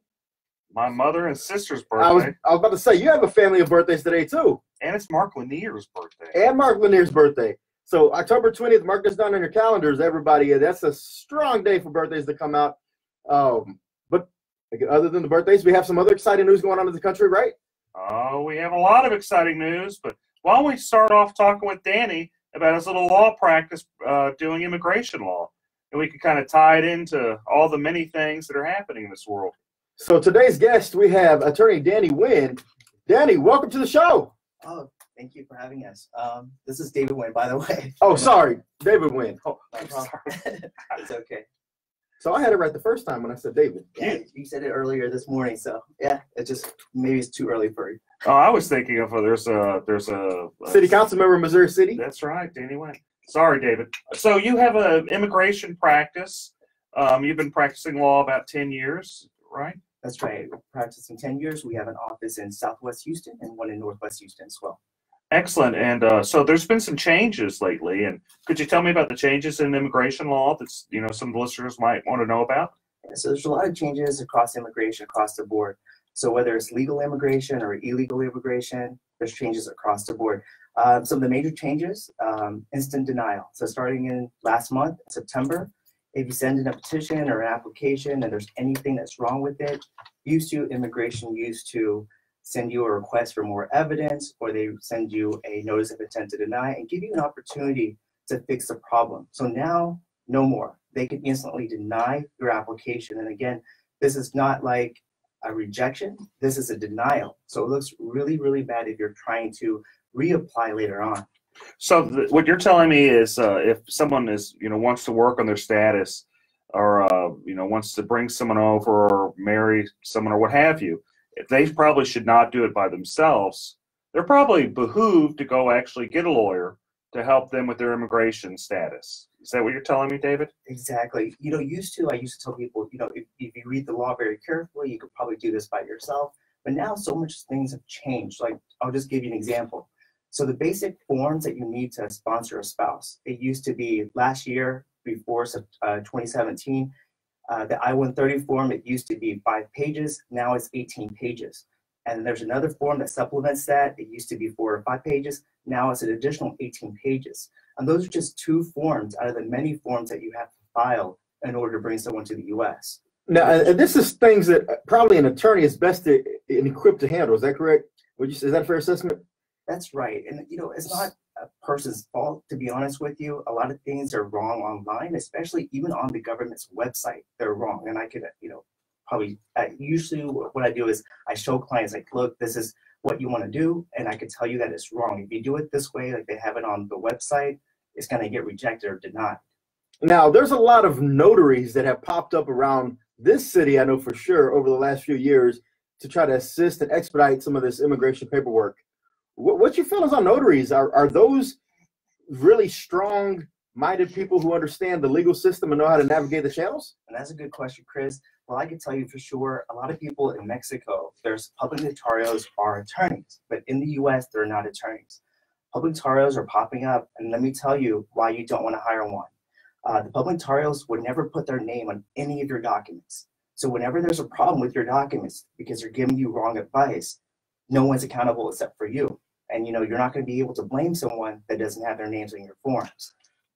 They're charging a lot of cash too, aren't they? They do, but besides this actually being illegal for a notary to practice law, and usually they'll charge at least, near what a lawyer would charge. Sometimes more. Sometimes more. So you're having someone, it's basically you're just going and picking someone off the side of the street and saying, hey, help me with my legal forms. I wouldn't do that. I wouldn't get, someone off the side of the street to represent me, which actually I do. Being an attorney, actually I do hire people to represent me, and anytime anything happens. They say what a client has a full, what is the saying? Yeah, only a fool has a client for himself. That's right. So yeah, if you have problems with immigration, you probably should get a lawyer. Maybe you could have done it in the past, but it sounds like things have changed, and it probably behoove you to sit and talk to somebody that actually is licensed through the state bar and tell you what to do. What other problems do you see happening, Danny? Okay, so the other problems that we see right now is if you're in removal proceedings. So before, if you're in removal proceedings, that means deportation proceedings, you would have probably a very fair trial with the immigration judge. It's not like that anymore. So right now, under Donald Trump, he said that immigration judges have a quota. They're obligated, or they should, try and end at least 700 cases per year. So what this means in reality is that every immigration judge under the quota has to finish a case within 2.5 hours. Think about this for a second. One party has to state the facts of the case, the witnesses have to be called up, the judge has to make a decision, all in the course of 2.5 hours. Some of these cases are asylum cases, meaning that they involve people that have been victims in their own countries. They're going to the US in order to